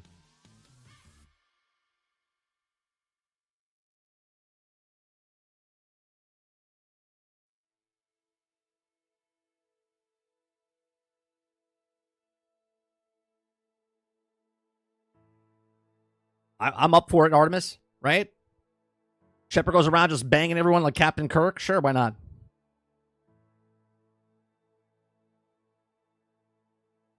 Another thing about Mass Effect 2 is that it went multi-platform. Yeah, but if you just play Mass Effect 2 in a bubble, it's a great game.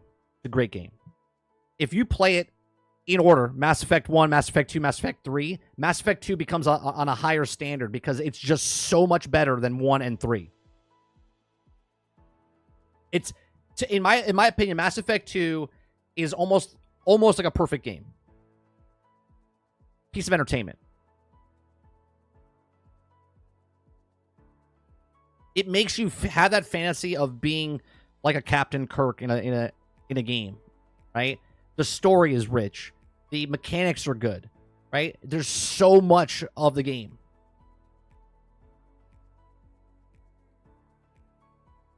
Oh, are we going down the rabbit hole? Son of a bitch. I didn't think I was. Oh, where I land, I do not know. But here I fall down the rabbit's hole.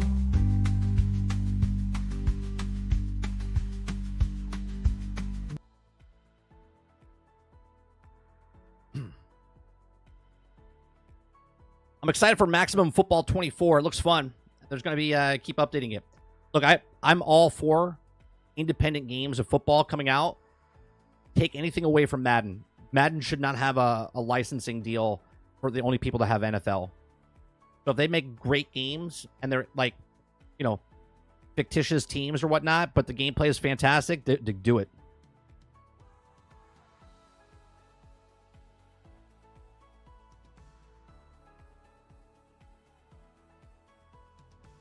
Yeah, if you played Mass Effect 1, you'd be like, oh, this is good.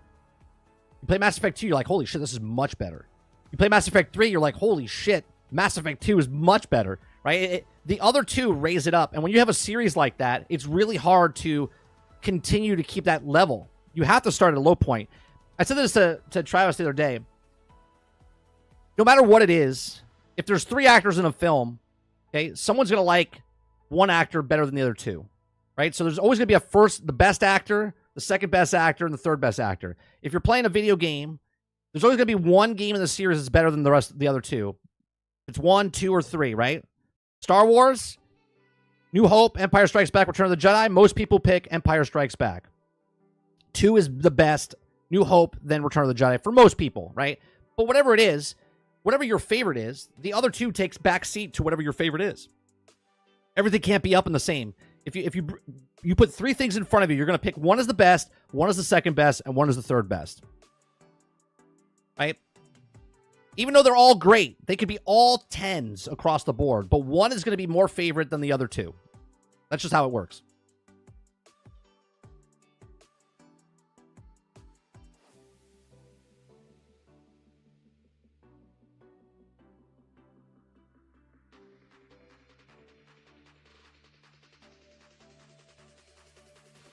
Mass Effect 1 will always be my favorite. I love the RPG-ness of it. 2 definitely my second in the series. Mass Effect is literally what I used to get my cousin into gaming. He's like, bro, nothing else is as good as it. Yeah, it's a really... I can't believe that BioWare hasn't made a film or a television show about this.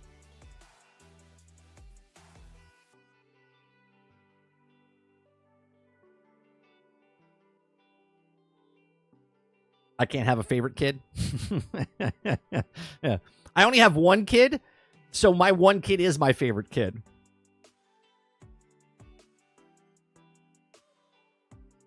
I love all my children equally. What comedian said? He's like, don't lie, you have a favorite. What there was some famous comedian that says it.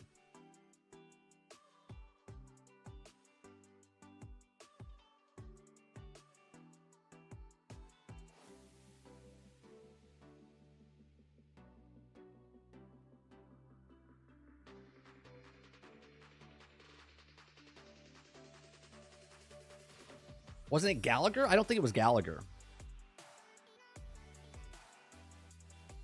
No, I don't want to see Dwayne Johnson. I swear to God, Ron, if they put fucking Pedro Pascal as fucking Shepard, I will never watch the Mass Effect film. Ever. I swear to God. I am so tired of seeing that man in everything.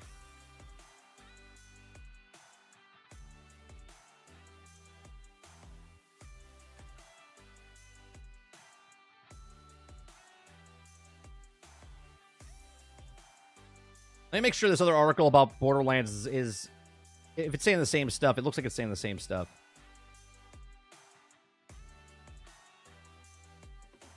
Yeah, it talks about the same things. Different article. One's from Game Rant, the other one's from Insider Gamer.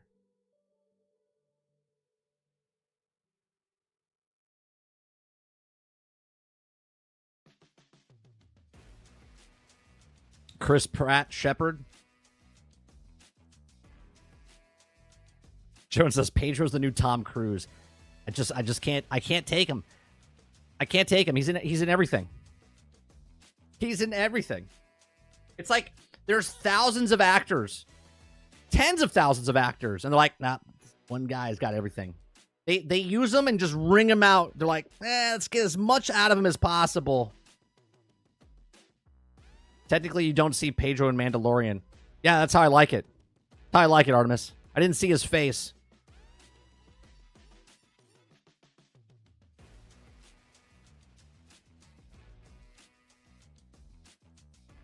It's almost like he's not there.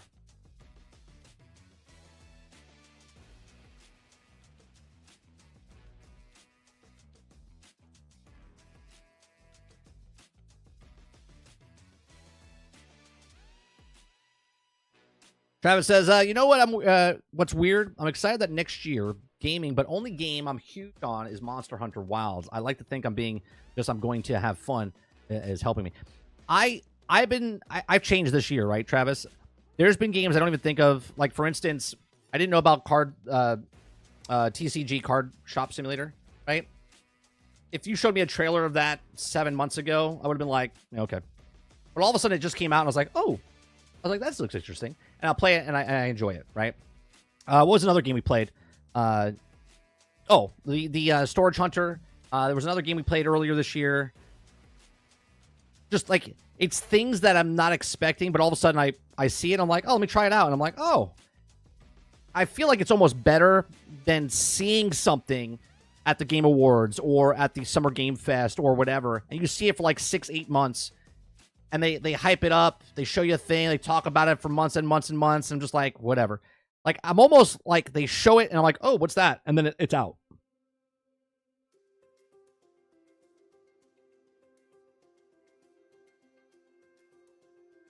What's wrong, Roadkill?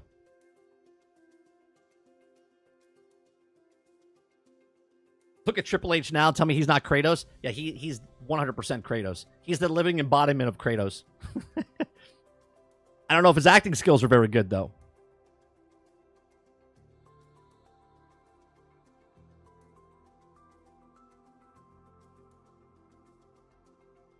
Eclipse says, I think I'm getting better. I think I'm getting better. This year, I've only spent money on three AAA games. I'm getting to where I don't care until I see the stuff on it. Like, look at the alpha test of Towerborn. Loved it. Thought that was great. Right? I'm surprised about the Tribes of Midgard, even though it's a couple years old. Obviously, it didn't come out this year. But all of a sudden, I was like, oh, what's this? Boom. Picked it up. It was $9. Enjoying myself with it, you know? Which I think we might be playing that tonight. Wait, today's Thursday. Oh, shit. I just realized we didn't do shooting the shit with Sarge last night. Fuck. I totally lost the track of the actual game. Yeah, tonight's GXG. Jesus Christ, I missed a day.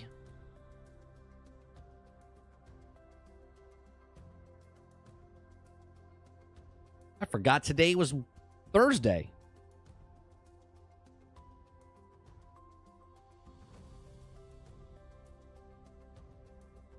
I'm sorry, bro. I totally forgot that yesterday was supposed to be the day we played games together.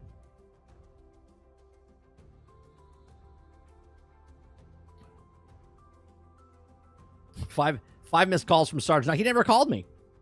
He never called me. He was probably playing. He's probably playing Company of Heroes or something. Hell let loose. Just like, I saw you play that game. I didn't think you wanted to play. Well, shit. I wanted to play Tribes of Midgard. Oh, well. Oh, well.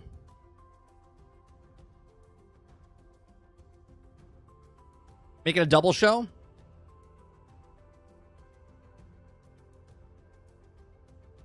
I was. Last night I went to bed late again because I was stayed up till like fucking 1 o'clock talking to chat. I was like, I need to go to bed. I think tonight after the stream, I'm gonna go to bed at like 11. Probably won't, but I'd like to go to bed a little earlier.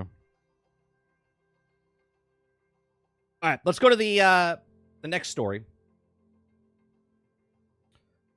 The next story. If you guys like what I do, we do this Monday through Thursday from 10 o'clock in the morning until noon Eastern. If you like it, hit that like button, hit that subscribe button. If you'd like to go above and beyond that, become a member as little as $5. You got some emotes, got some chats that you can join in our Discord.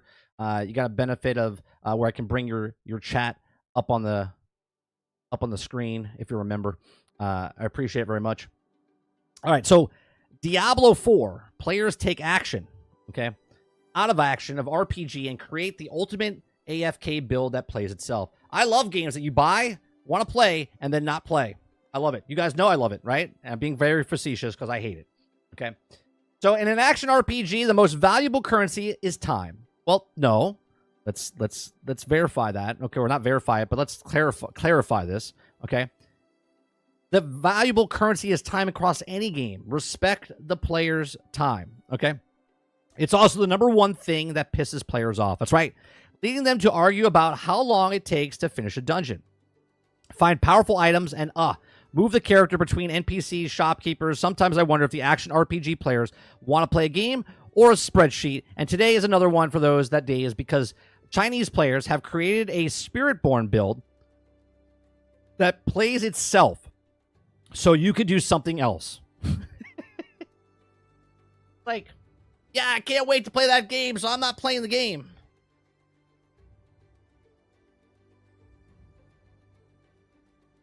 Can someone make it make sense, please? I play games so I can play games. I do not play games to not play games. I do not pay $60, now $70, so I don't have to play the game. Like, what? Okay. But that's just me. It says, I'll admit that the build is certainly novel, okay, but I also can't imagine getting excited about turning a Diablo 4 into a screensaver. The build officially transforms your Spiritborn into a cloud of poison and melts monsters who dare to spawn in the same room as you. It also happens to be one of the fastest builds in the game, capable of clearing one of the hardest dungeons in about a minute. That's bravo. Bravo. As I currently sit here, play Diablo 4. Are you actually playing Ford? Or are you sitting there with your poison build, just sitting there as you're sitting back? Is this what you're doing, Ford? Got me on one screen, you got Diablo on the other, and you're flipping through a phone because you're actually not playing the game. Or are you playing the game? I think you might be playing the game. Okay? Like every Spiritborn build in Diablo 4 right now, it relies on a handful of bugs that skyrocket the class's damage into the trillions. Okay? The most powerful one comes from a Paragon node that's supposed to increase your damage up to a set amount based on how much your barrier. Diablo's temporary bonus health you have, despite on what the tooltip says, the damage increase keeps going up to more health and the barrier you have. It's it's unbelievably strong, and it's easy to activate, and you can also combine it with most of any of the other skills. Now, this variant of the Herber build is used a Toxic Skin, a passive skill that infects enemies with poison and Wound Drinker ring boost, and a Toxic Skin potency. It's also other Thorns damage. Playing is quite simple. You either stand in the middle of the enemies and watch them disintegrate, or you go through a trouble of using a mouse and keyboard and dash to the end of the dungeon, leaving a trail of bodies. Okay? Diablo 4 YouTuber Majestic Life explains everything in this video, including the gear you need to make it all work. It recommends using the extremely rare, mythic, unique items, but I also think you could also actually make this work with normal legendaries. Okay? It says, keep in mind that the build falls off pretty hard if you attempt to harder tiers of the pit of 100. It's possible to go into a higher one and hit a certain threshold for some specific stats, with the Majestic Life notes in the video. But to do that, you need incredible luck or weeks of free time and grind all the materials to perfect your gear. So Blizzard is preparing to drop a mid-season patch soon, which will no longer will go over in its stream next week. However, I don't expect it will fix these egregious bugs fueling the entire class until next season. Oh yeah, there was a dip somewhere, okay, on the back end when they look at stuff and they're like, well, there's a certain amount of people are not playing Diablo. Well, how do we get them back in? Well, let's put a new class, let's break it so that everyone wants to get in. People start playing the game, they purchase the game, they get their gear, they come in the game, and then we'll nerf it next season. Okay, and that is the way that they do it. Okay, so look, this is always funny to me. Let's watch. How long is this video? 11 minutes. All right, let's see the amount of damage and stuff that this does. Okay, let's watch this. Welcome everyone. Today we'll have an amazing Spiritborn build that is super fun. Now, we've watched him in the past, last year when we were playing Diablo. Okay, so let's watch this and see what he has to say. That poisons enemies and that doesn't look back behind explosions.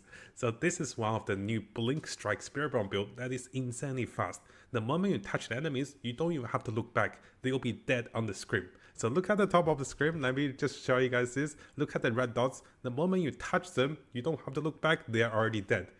And this is one of the... Yeah. Now, I get it, right? I get it. Like, you play the game, you're like, man, I feel super powerful. I'm just destroying everything, right? The power fantasy. Incredibly fast damage, and also utility and also speed farming build that the Chinese players are using to do all parts of the content. You can see this one, speed farming tier 100, and again you can see over here, it is incredibly fun to play this build because you're walking around with poison AoE and you don't even have to hit enemies. Yeah, we played last year, Jones. We have like 160 hours in Diablo 4. We're literally dashing around with Rushing Claw and then let the poison do the work. Simply by rushing into a pack of enemies, they'll be dying in seconds. And this build is really fun to play and very easy to play as well. You have a lot of survivability. Yeah, it's all on stream. You can go back and watch. I think it's on this channel. I'm pretty sure.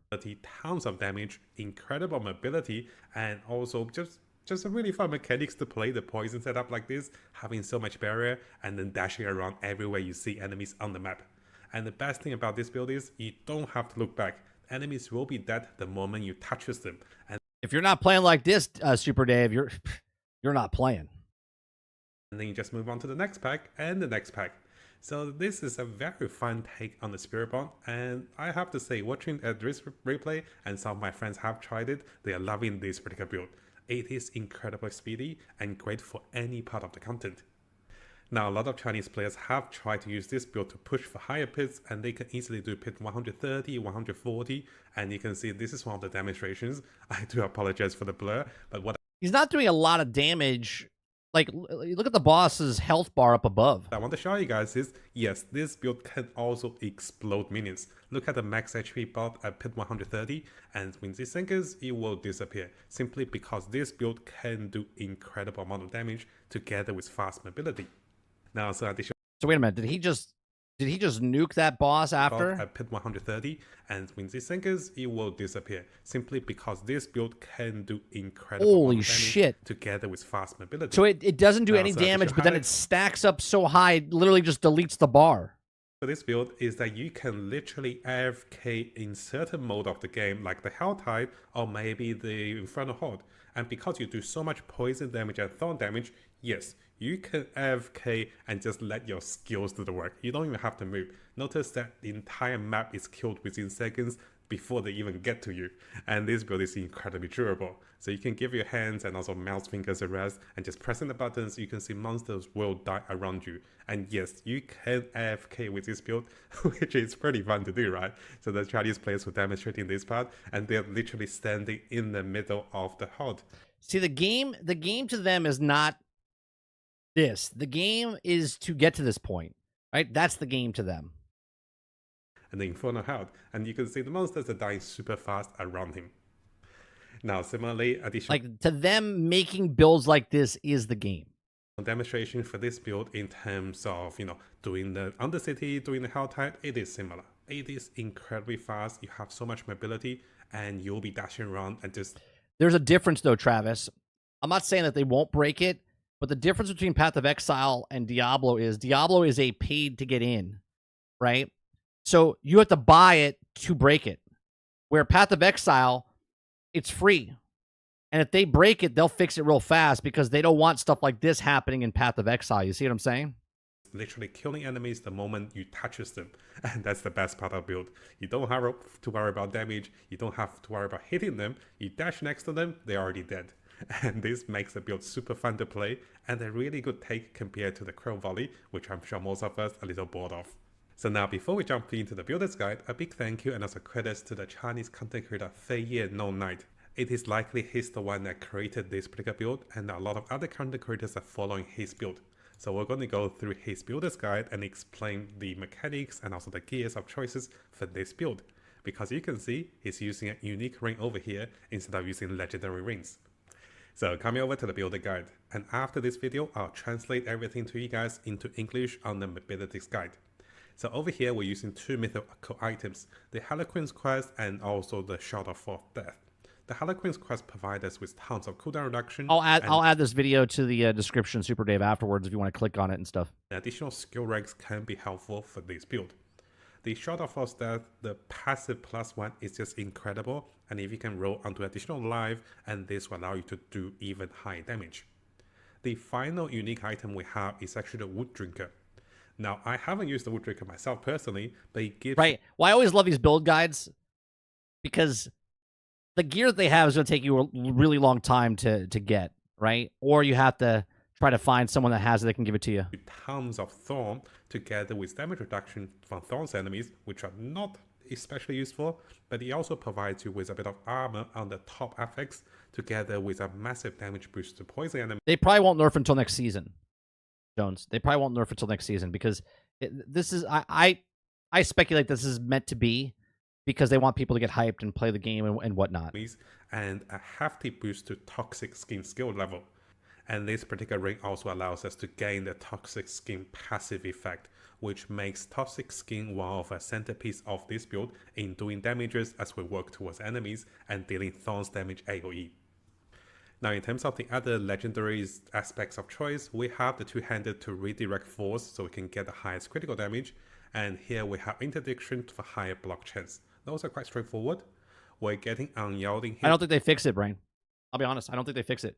I think they'll make patch notes, but they won't fix this until next season. So how much time between this season and next season? So we can get additional armor that is translated into additional damage together with Fel. And then the gamers will just find something else. They'll find something else that breaks the game. Through Saya, which allows us to explode vulnerable enemies for additional damage.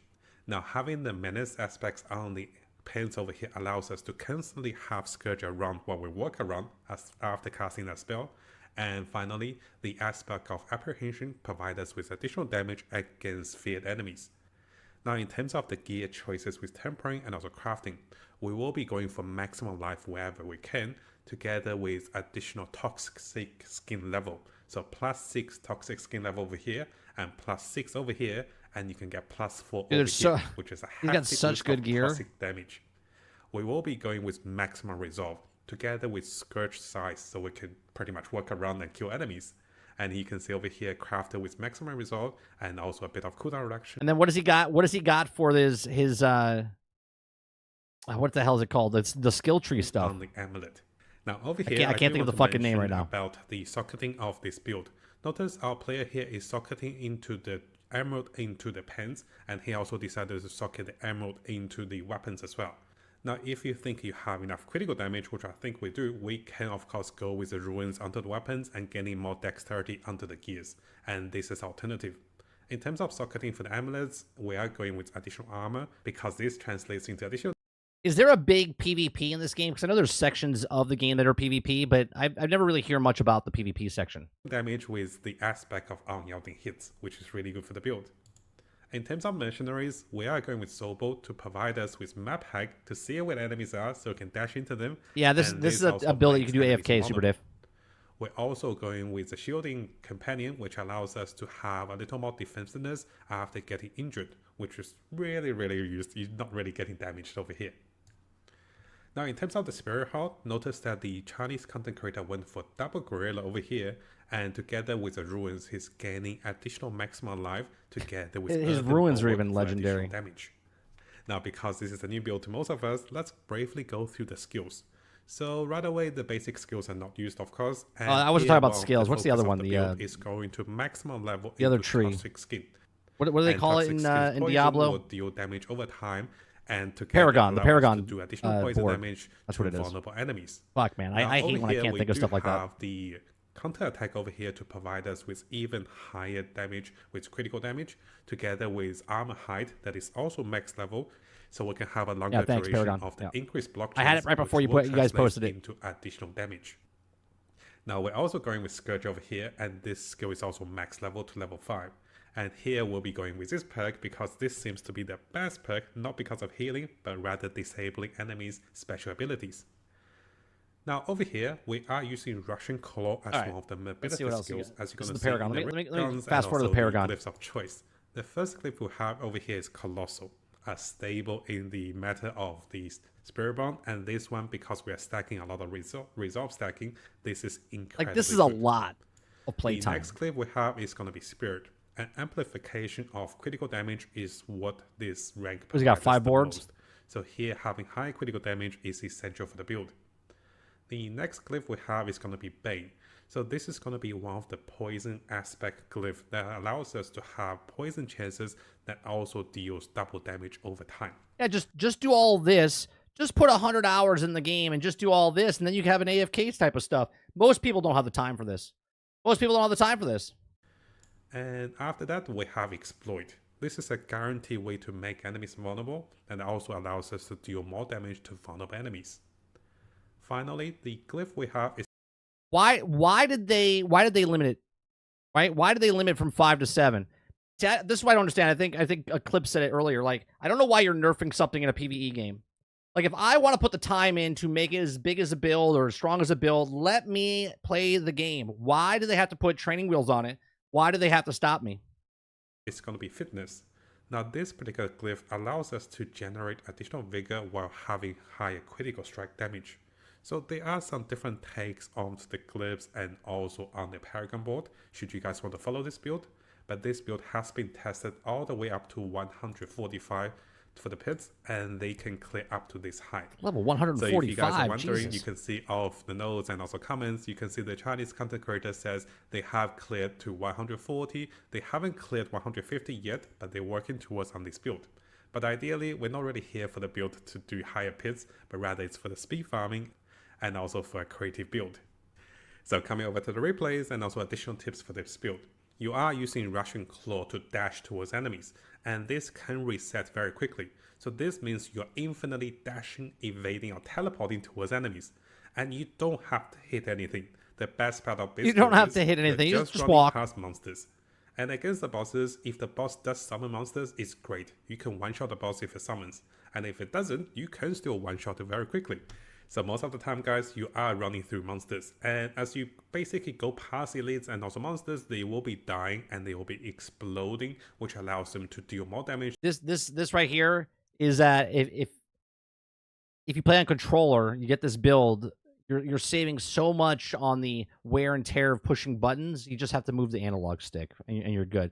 So it's the longevity. It saves the controller in the long run. The surrounding enemies, then they chain explode. So this build is a chain reaction build that allows you to pretty much touch them and they will die next to you. It is a very fun build simply because it's a different take for me. I'm not shooting crow volleys, I'm just running through like a truck that's rushing through, right?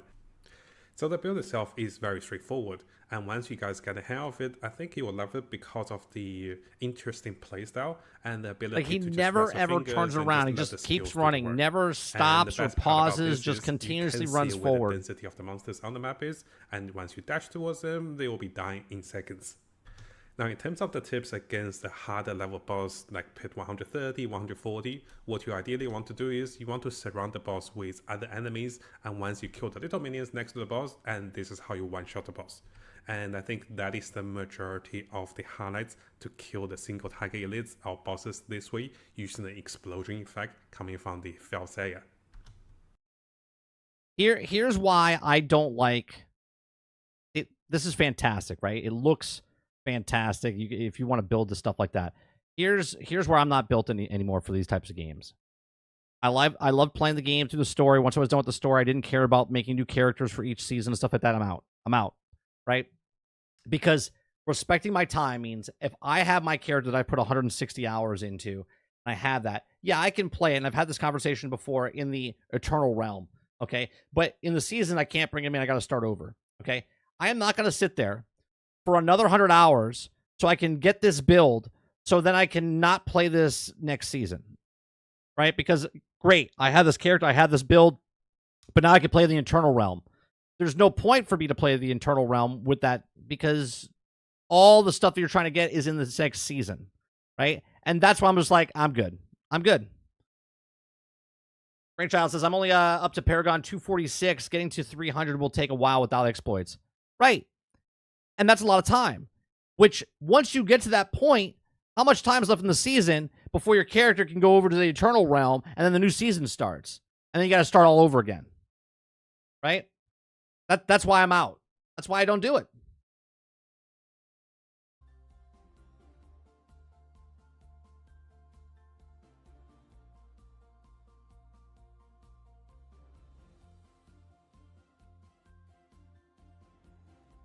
Let me put that video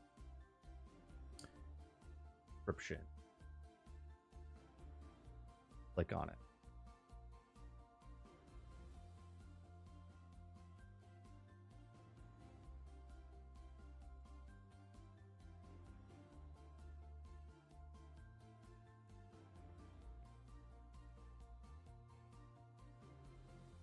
All right, so that video is down in the description below. You can just click on it; it'll take you right to his video.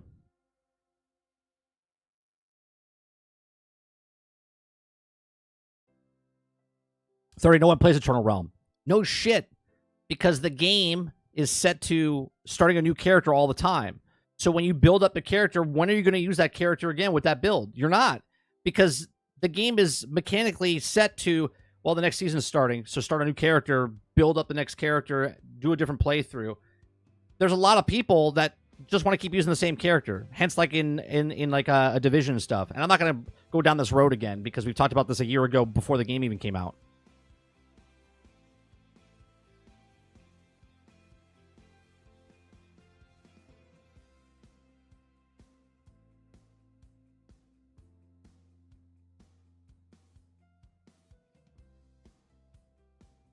Like, personally, this is why I don't play it, B, because I don't have the time to put 100 hours into a character in the season and then do 100 hours again the next season and then go play other games.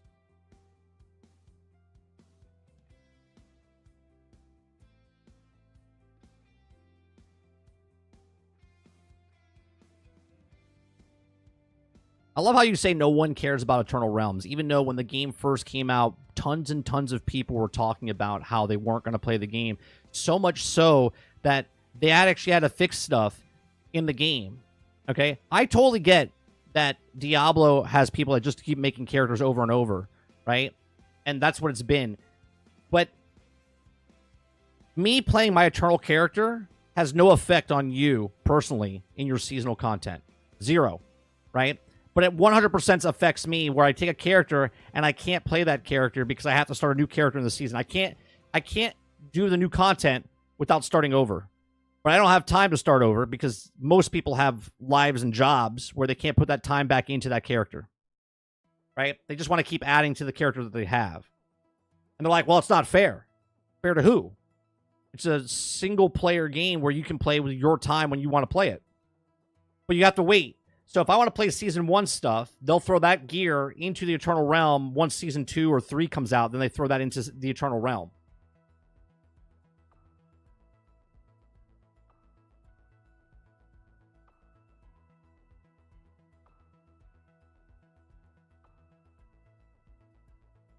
Salty says, but will you have the time to do the same thing for Transformers Reactivate when it does same mechanical grinding new characters over and over because you love the IP?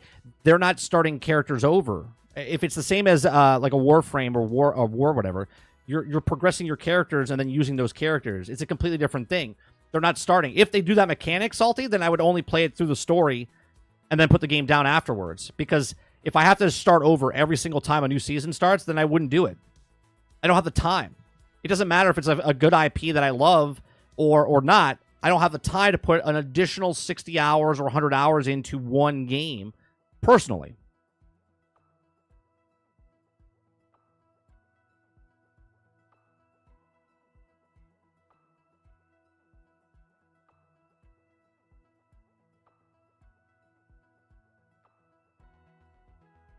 No, Travis, you don't exist. You don't exist. B said nobody plays Eternal Realm. You don't exist.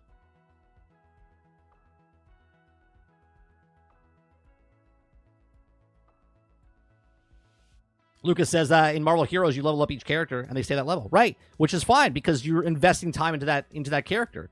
So if I wanted to play Captain America or Spider-Man or Doctor Strange, then you're putting that time in. You don't lose that and start Doctor Strange over again.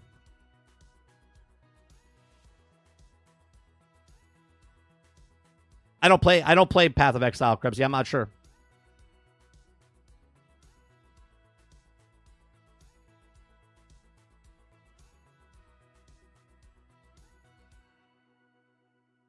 Yeah, I think it comes out later, like a season later, Eclipse. I'm pretty sure they said that, but it wasn't like that in the very beginning until people said something, and then they said, well, they're moving it over.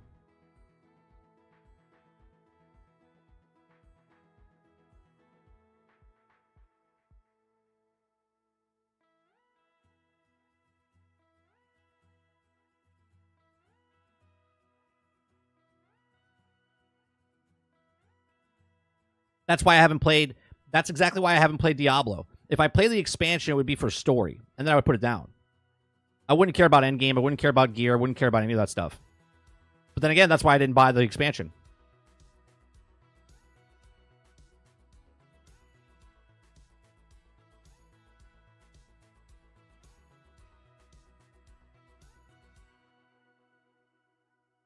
Path of Exile is a time sink.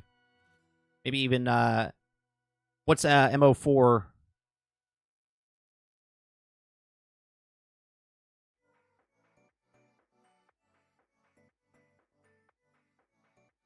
Yeah, I have 160 hours in Diablo when it first came out. I played the story. I leveled up to endgame, and I went, no. And this is when the game first came out, and they didn't have more than the dungeons that they had. Now they've added a whole bunch more. Obviously, the game is much better now 18 months after the game came out.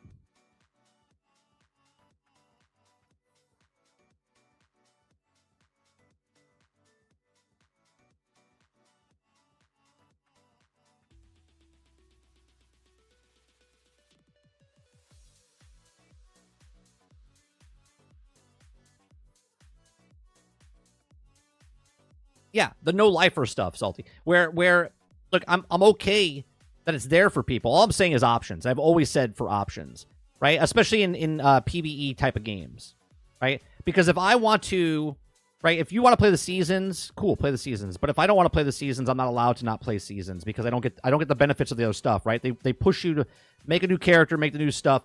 Like, this is why I liked playing Division 1 and 2, where I could take that character. If I want to make a new character, I can make a new character. If I want to play the same character, I can keep leveling up that character. And this is why you see levels like 4,000, 28,000, whatever it is, because people just love it and they keep adding to that. And they have all the different classes leveled up. And they go up the tree that they want to go up to. Okay. But they don't have to make a brand new character. They can just take that character and go, okay, I want to be a sniper. I'm gonna be a demolitionist. I'm gonna be a tank. And they just keep leveling up their character because they don't want to invest the time back in the other one. That's why there was so much pushback, okay, for Division 2 changing it to a Diablo style, right? And the argument that people are like, well, it's never been like that in Diablo. That's why it's like that. It's like, great. And I understand that. So that's been like that. Keep it like that. That's cool. But Division 2 was like this in the beginning, and they're trying to change it to that. And that's why they got pushback. Oh, 100%, Travis. When Division 3 comes out, I guarantee you it'll be more like Diablo.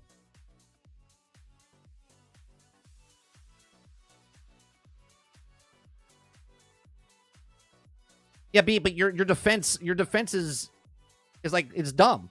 Because you're like, well, no one complained about it then, so it can't change. If they did a change in the game, it wouldn't hurt you. You could still play the seasons. You could still do all the things you're doing. The way I play the game, different from you, doesn't affect you in any way. So why is it a problem?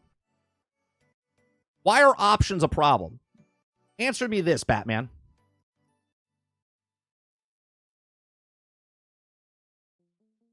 I don't like that you can play your character because I got to play the seasons.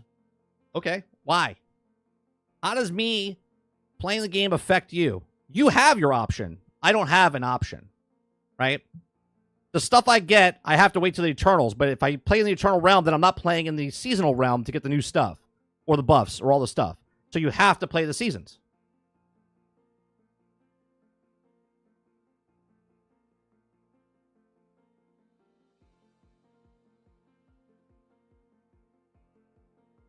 Lucas says they both have focus on the end game, but Path of Exile, the end game, is no point. At least that's how I feel. Right. Different strokes for different folks.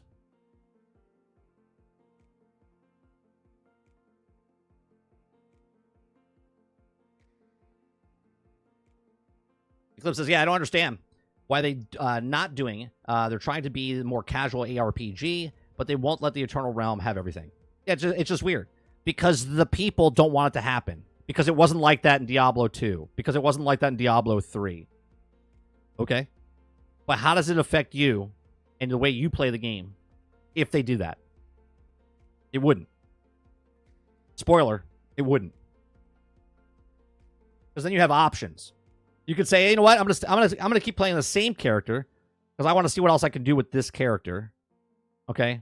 Or I could play in the seasonal realm because that's what I want to do. Imagine choices.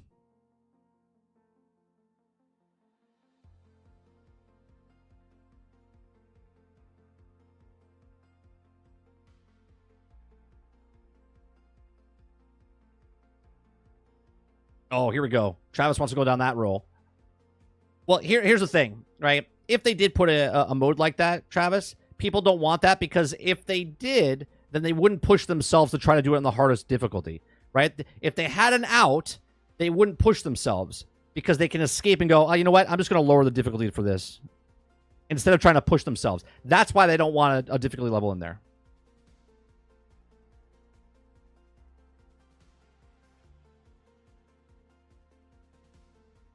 And that's true too, Clips, right? Be a mage, distance, and do the stuff different than getting up close and personal.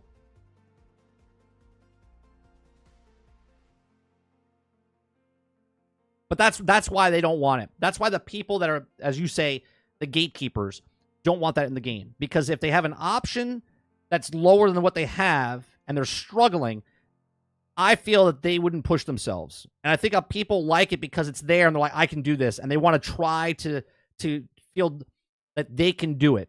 But if there was an option for them to put it on a lesser difficulty, they would. They would take the easy way out.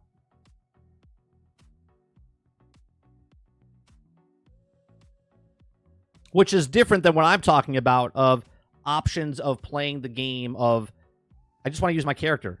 I only have a certain amount of time per season, right? Where let's say I would never finish a season, okay? But at the same time, if I want to play and continue that character and get certain gear at a slower pace, then I can do that on my own time. But you can't, because you can't get the new stuff or the buffs of the stuff unless you play the seasons.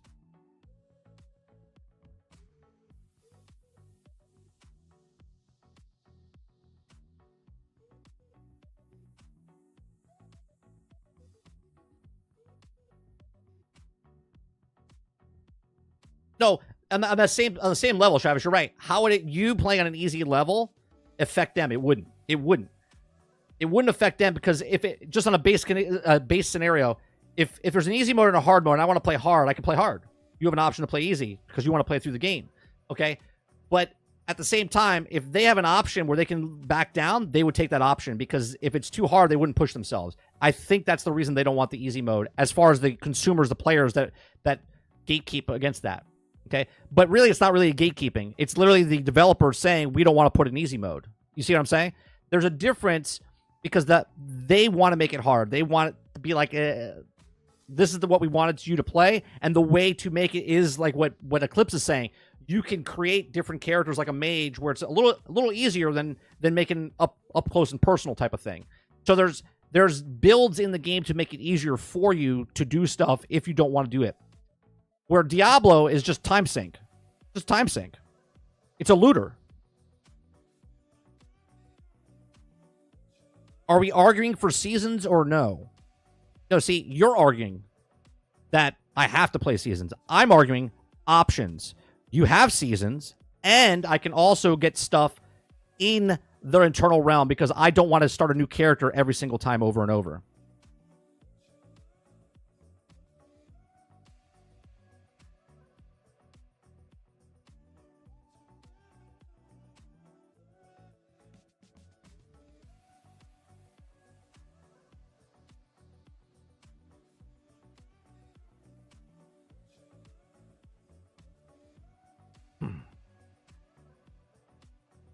Right, Sarge, because it's a looter, it's forced play. Well, how do we get people to play it? Well, you make seasons. Well, what do you put in the seasons? Well, you put this certain gear in the seasons, and this is what it is. Options is good, but Eternal Realm splits the player base. But who cares? Who cares if it splits the player base? It's a PvE game. Me playing in my Eternal Realm, okay, and you play where you are, that's like saying, well, you shouldn't have PvP in a PvE game because it splits the player base, because some people want to play PvP and some people want to play PvE. Okay. And that's called options. So if someone just wants to play Call of Duty for PvP, they can do that. But if they want to play the other mode, they can do that.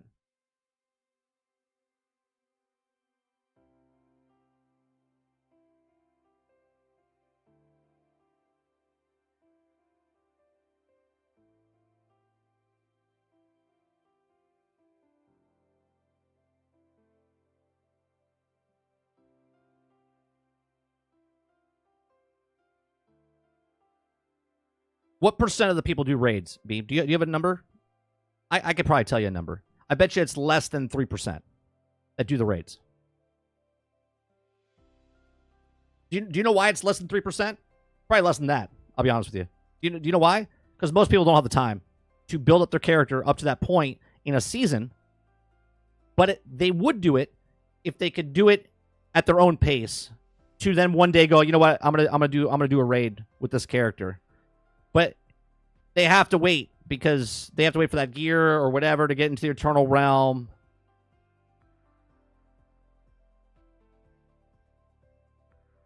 Like, I feel like you're speaking for, like, the 1% of the 1%ers. Meanwhile, the rest of the population's like, I don't have time to play that, so I'm not going to play it. Which doesn't affect you. Because if you're the 1% of the 1%ers, you're going to do it regardless, no matter what. So it doesn't affect you in any way, shape, or form.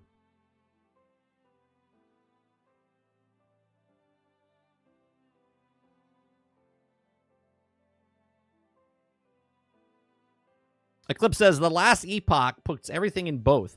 But if you want to do some of the endgame world stuff, you have to wait until the people in the seasons beat that. Right, the 1%ers. That's exactly right, Eclipse. Because the people that are the 1%ers are going to do it anyway. But everybody else can't do it because they don't have the time. They just want to play the game. They don't really care about the raid boss. They really don't care about that other stuff. That stuff in the end game is for the end game people that are like, I want the best of the best, where the 99.9% of everybody else is like, I just want to play the game and get gear.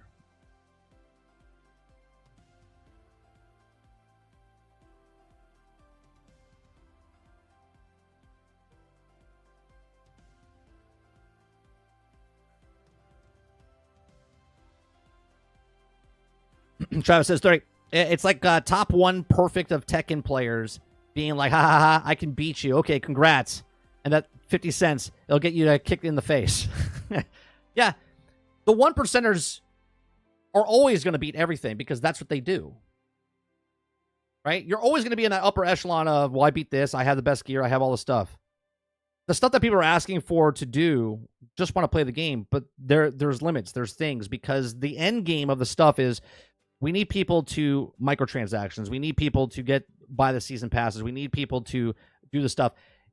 Here's what they could do. Are you ready? And I don't know if they do this. Maybe you guys can inform me. Does Diablo do the same thing with season passes, where if I buy the season pass, I can take my sweet time with it, or does it expire?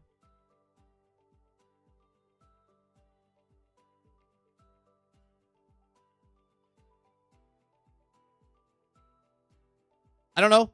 Because I still have my coin for the season pass from when the game first came out. It expires. Okay. Why? Why does it expire?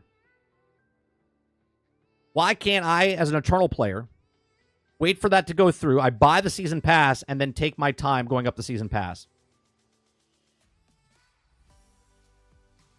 Who does that affect? They're still making money. They still got my money. It moves over to the Eternal Realm now, and I can do the season pass while I can in my spare time. I pay 10 hours this week, 10 hours next month, okay? Where it expires never, and I can just do it. Right, Rodriguez, right? Because they need you on the hamster wheel.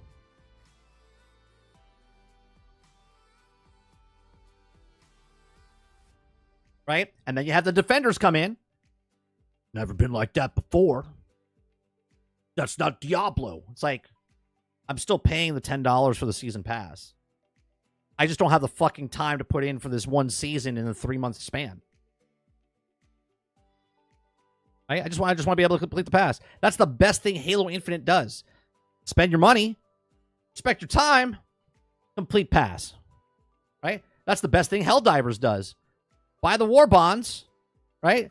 And then take your time with whichever war bond you want to put it towards.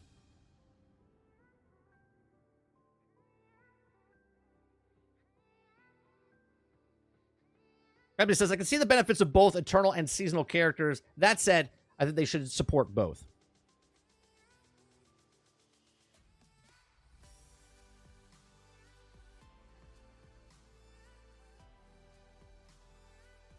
Well, no one's playing that game.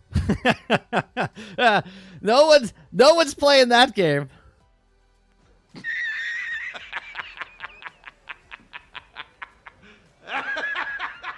Right? No one's playing that game. It doesn't matter that you have the season pass. No one's playing it. They're just like, yeah, I just don't give a shit. But at least there's an option there, Eclipse. At least there's an option.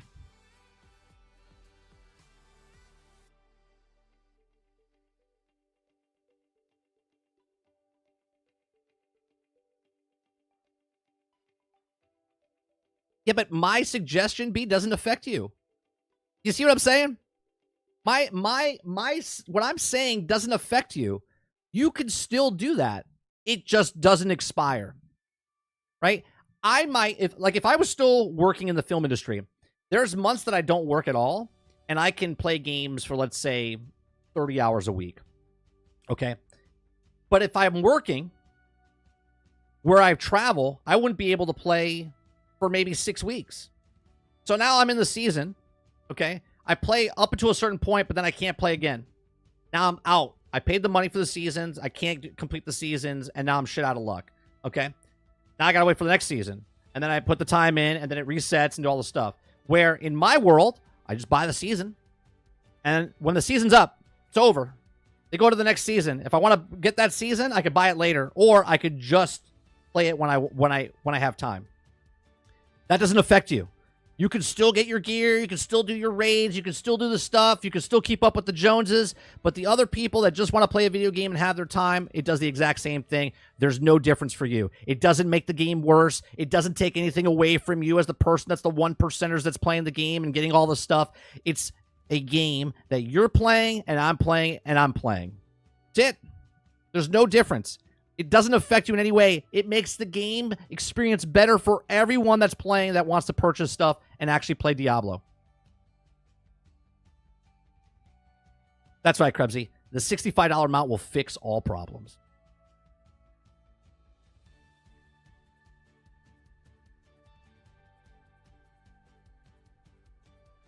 Lucas says, Diablo 2 had seasons, but it never affected me because each season was more of a race for the leaderboard, and it was mostly the same game out of the season. Yeah, and if you're a person that likes those leaderboards, then by all means, climb the leaderboards. Have fun, right? But if I spend money on a season pass, and I don't have time to put in for that season, but I still want my Eternal Realms character to get that stuff, then let me just play it. Who's it hurting? Nobody.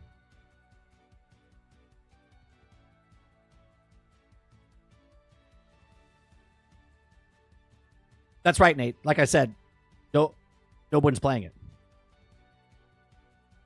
No one's playing it because I'm here to tell you right now, we don't care. Let me tell you We don't care. Jerry. that's why. Nobody cares.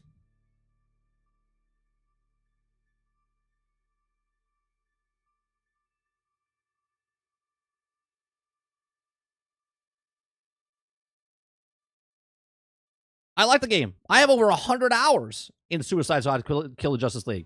The last season I touched was season 1. I got Joker.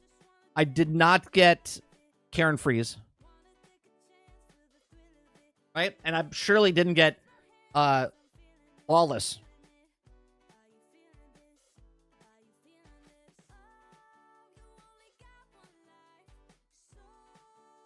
Is that her name? I don't even know.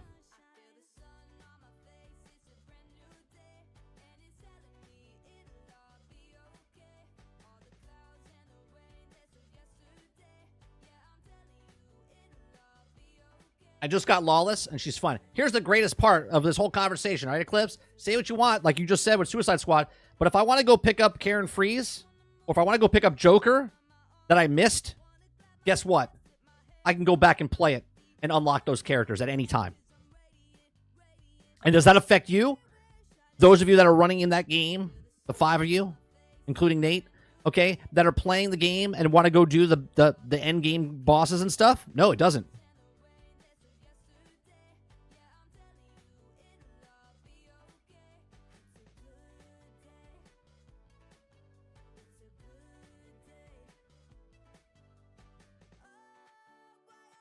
It's just a silly defense that people are like, well, that's not what Diablo does.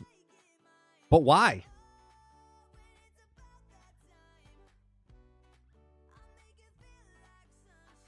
Oh, I kid. Probably 10 people. Let's see. Let's see.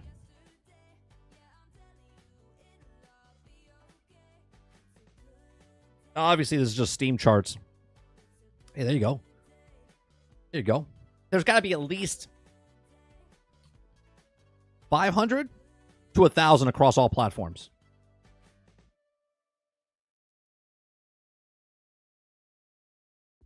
$500 people playing the game, give or take, right? 236 on PC, maybe an additional 300 people on PlayStation and Xbox.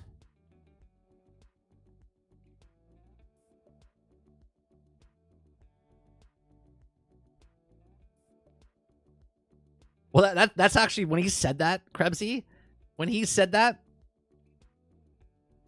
Elon's the top 20, I'm like, how does he have time? How does he have time? He runs like 5 companies. Yeah. I know how he has time. He pays somebody else to run a build like that for him, and then he just plays it while he's working the rest of the companies.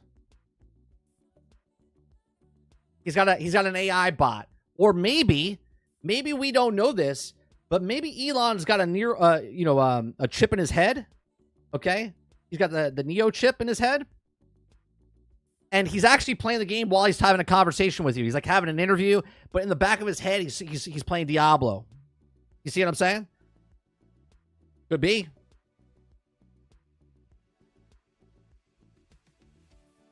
Like the whole time he was on Joe Rogan talking for 3 hours, he's playing Diablo. He's like, I'm a top 20 person in the world. I'm playing right now. Playing right now.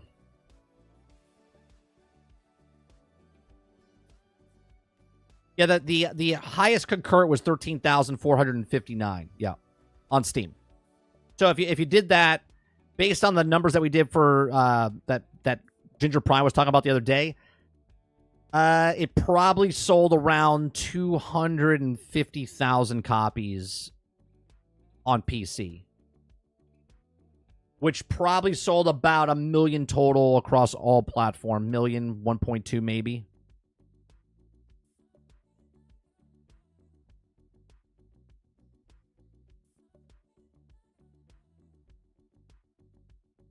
Designing rockets and playing. Yeah, I'm telling you, he's got the Neuralink chip in his head. He's playing Diablo right now. Every time you see him, just pretend he's playing Diablo as he's having a conversation. That's why he stutters a little bit. He's like, yeah, you're doing this, and we're making rockets, and he just wanted. He's looking through the gear, and then he comes back and says, and that's why the rocket works. And you're like, oh, okay. He's not looking for words. He's actually checking his gear when he's playing.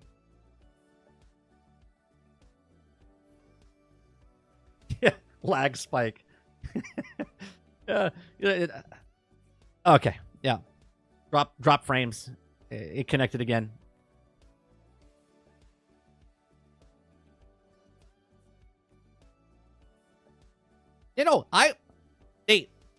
As I say all the time on everything, like what you like, play what you play. I'm not shitting on games because they're bad games or not. I shit on games because they come out broke, buggy, and unfinished. I am not. At this moment, Crowded, I haven't seen shit, so I'm not excited about shit, right? When they show it, they start talking about it, I'll be like, okay, it looks interesting. I'm not excited.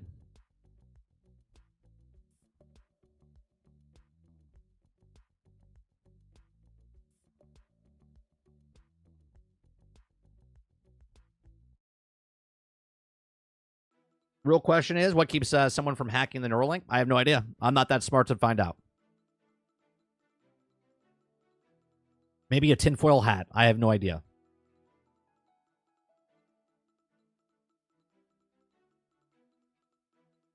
We saw the video of the guy playing games. He's playing a real-time strategy game. He's not touching anything. He's moving it with his mind. Like, what? Amazing.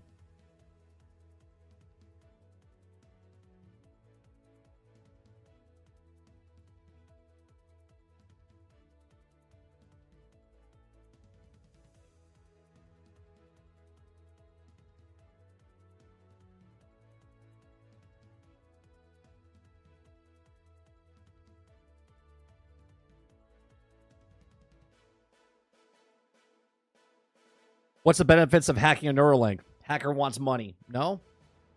Sure. Or make someone do something they don't want to do. And they're like, I didn't do it, but they did do it. You know what I mean? Who knows? At this point, I have no idea, Titan. What about they hack your Neuralink chip because your Neuralink chip has all your information on it as far as bank accounts and whatever else? Right? You're a disabled person. You can't move your arms or anything like that, but the Neuralink chip has all your information inside your brain, so you just think of it, and then it's there. Someone can hack that and then take your shit. Who knows?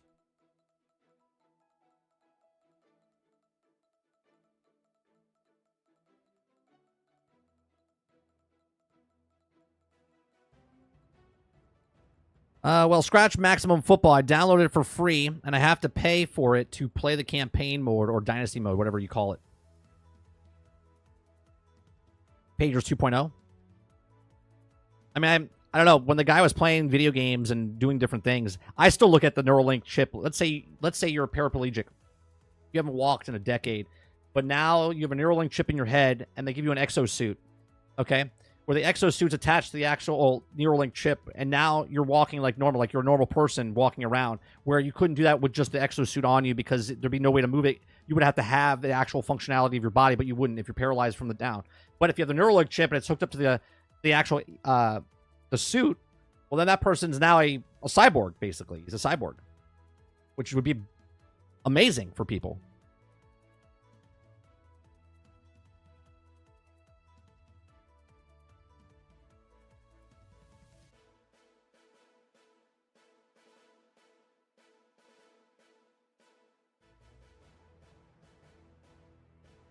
Right, sort of like the exosuit inside the are you talking about like Avatar?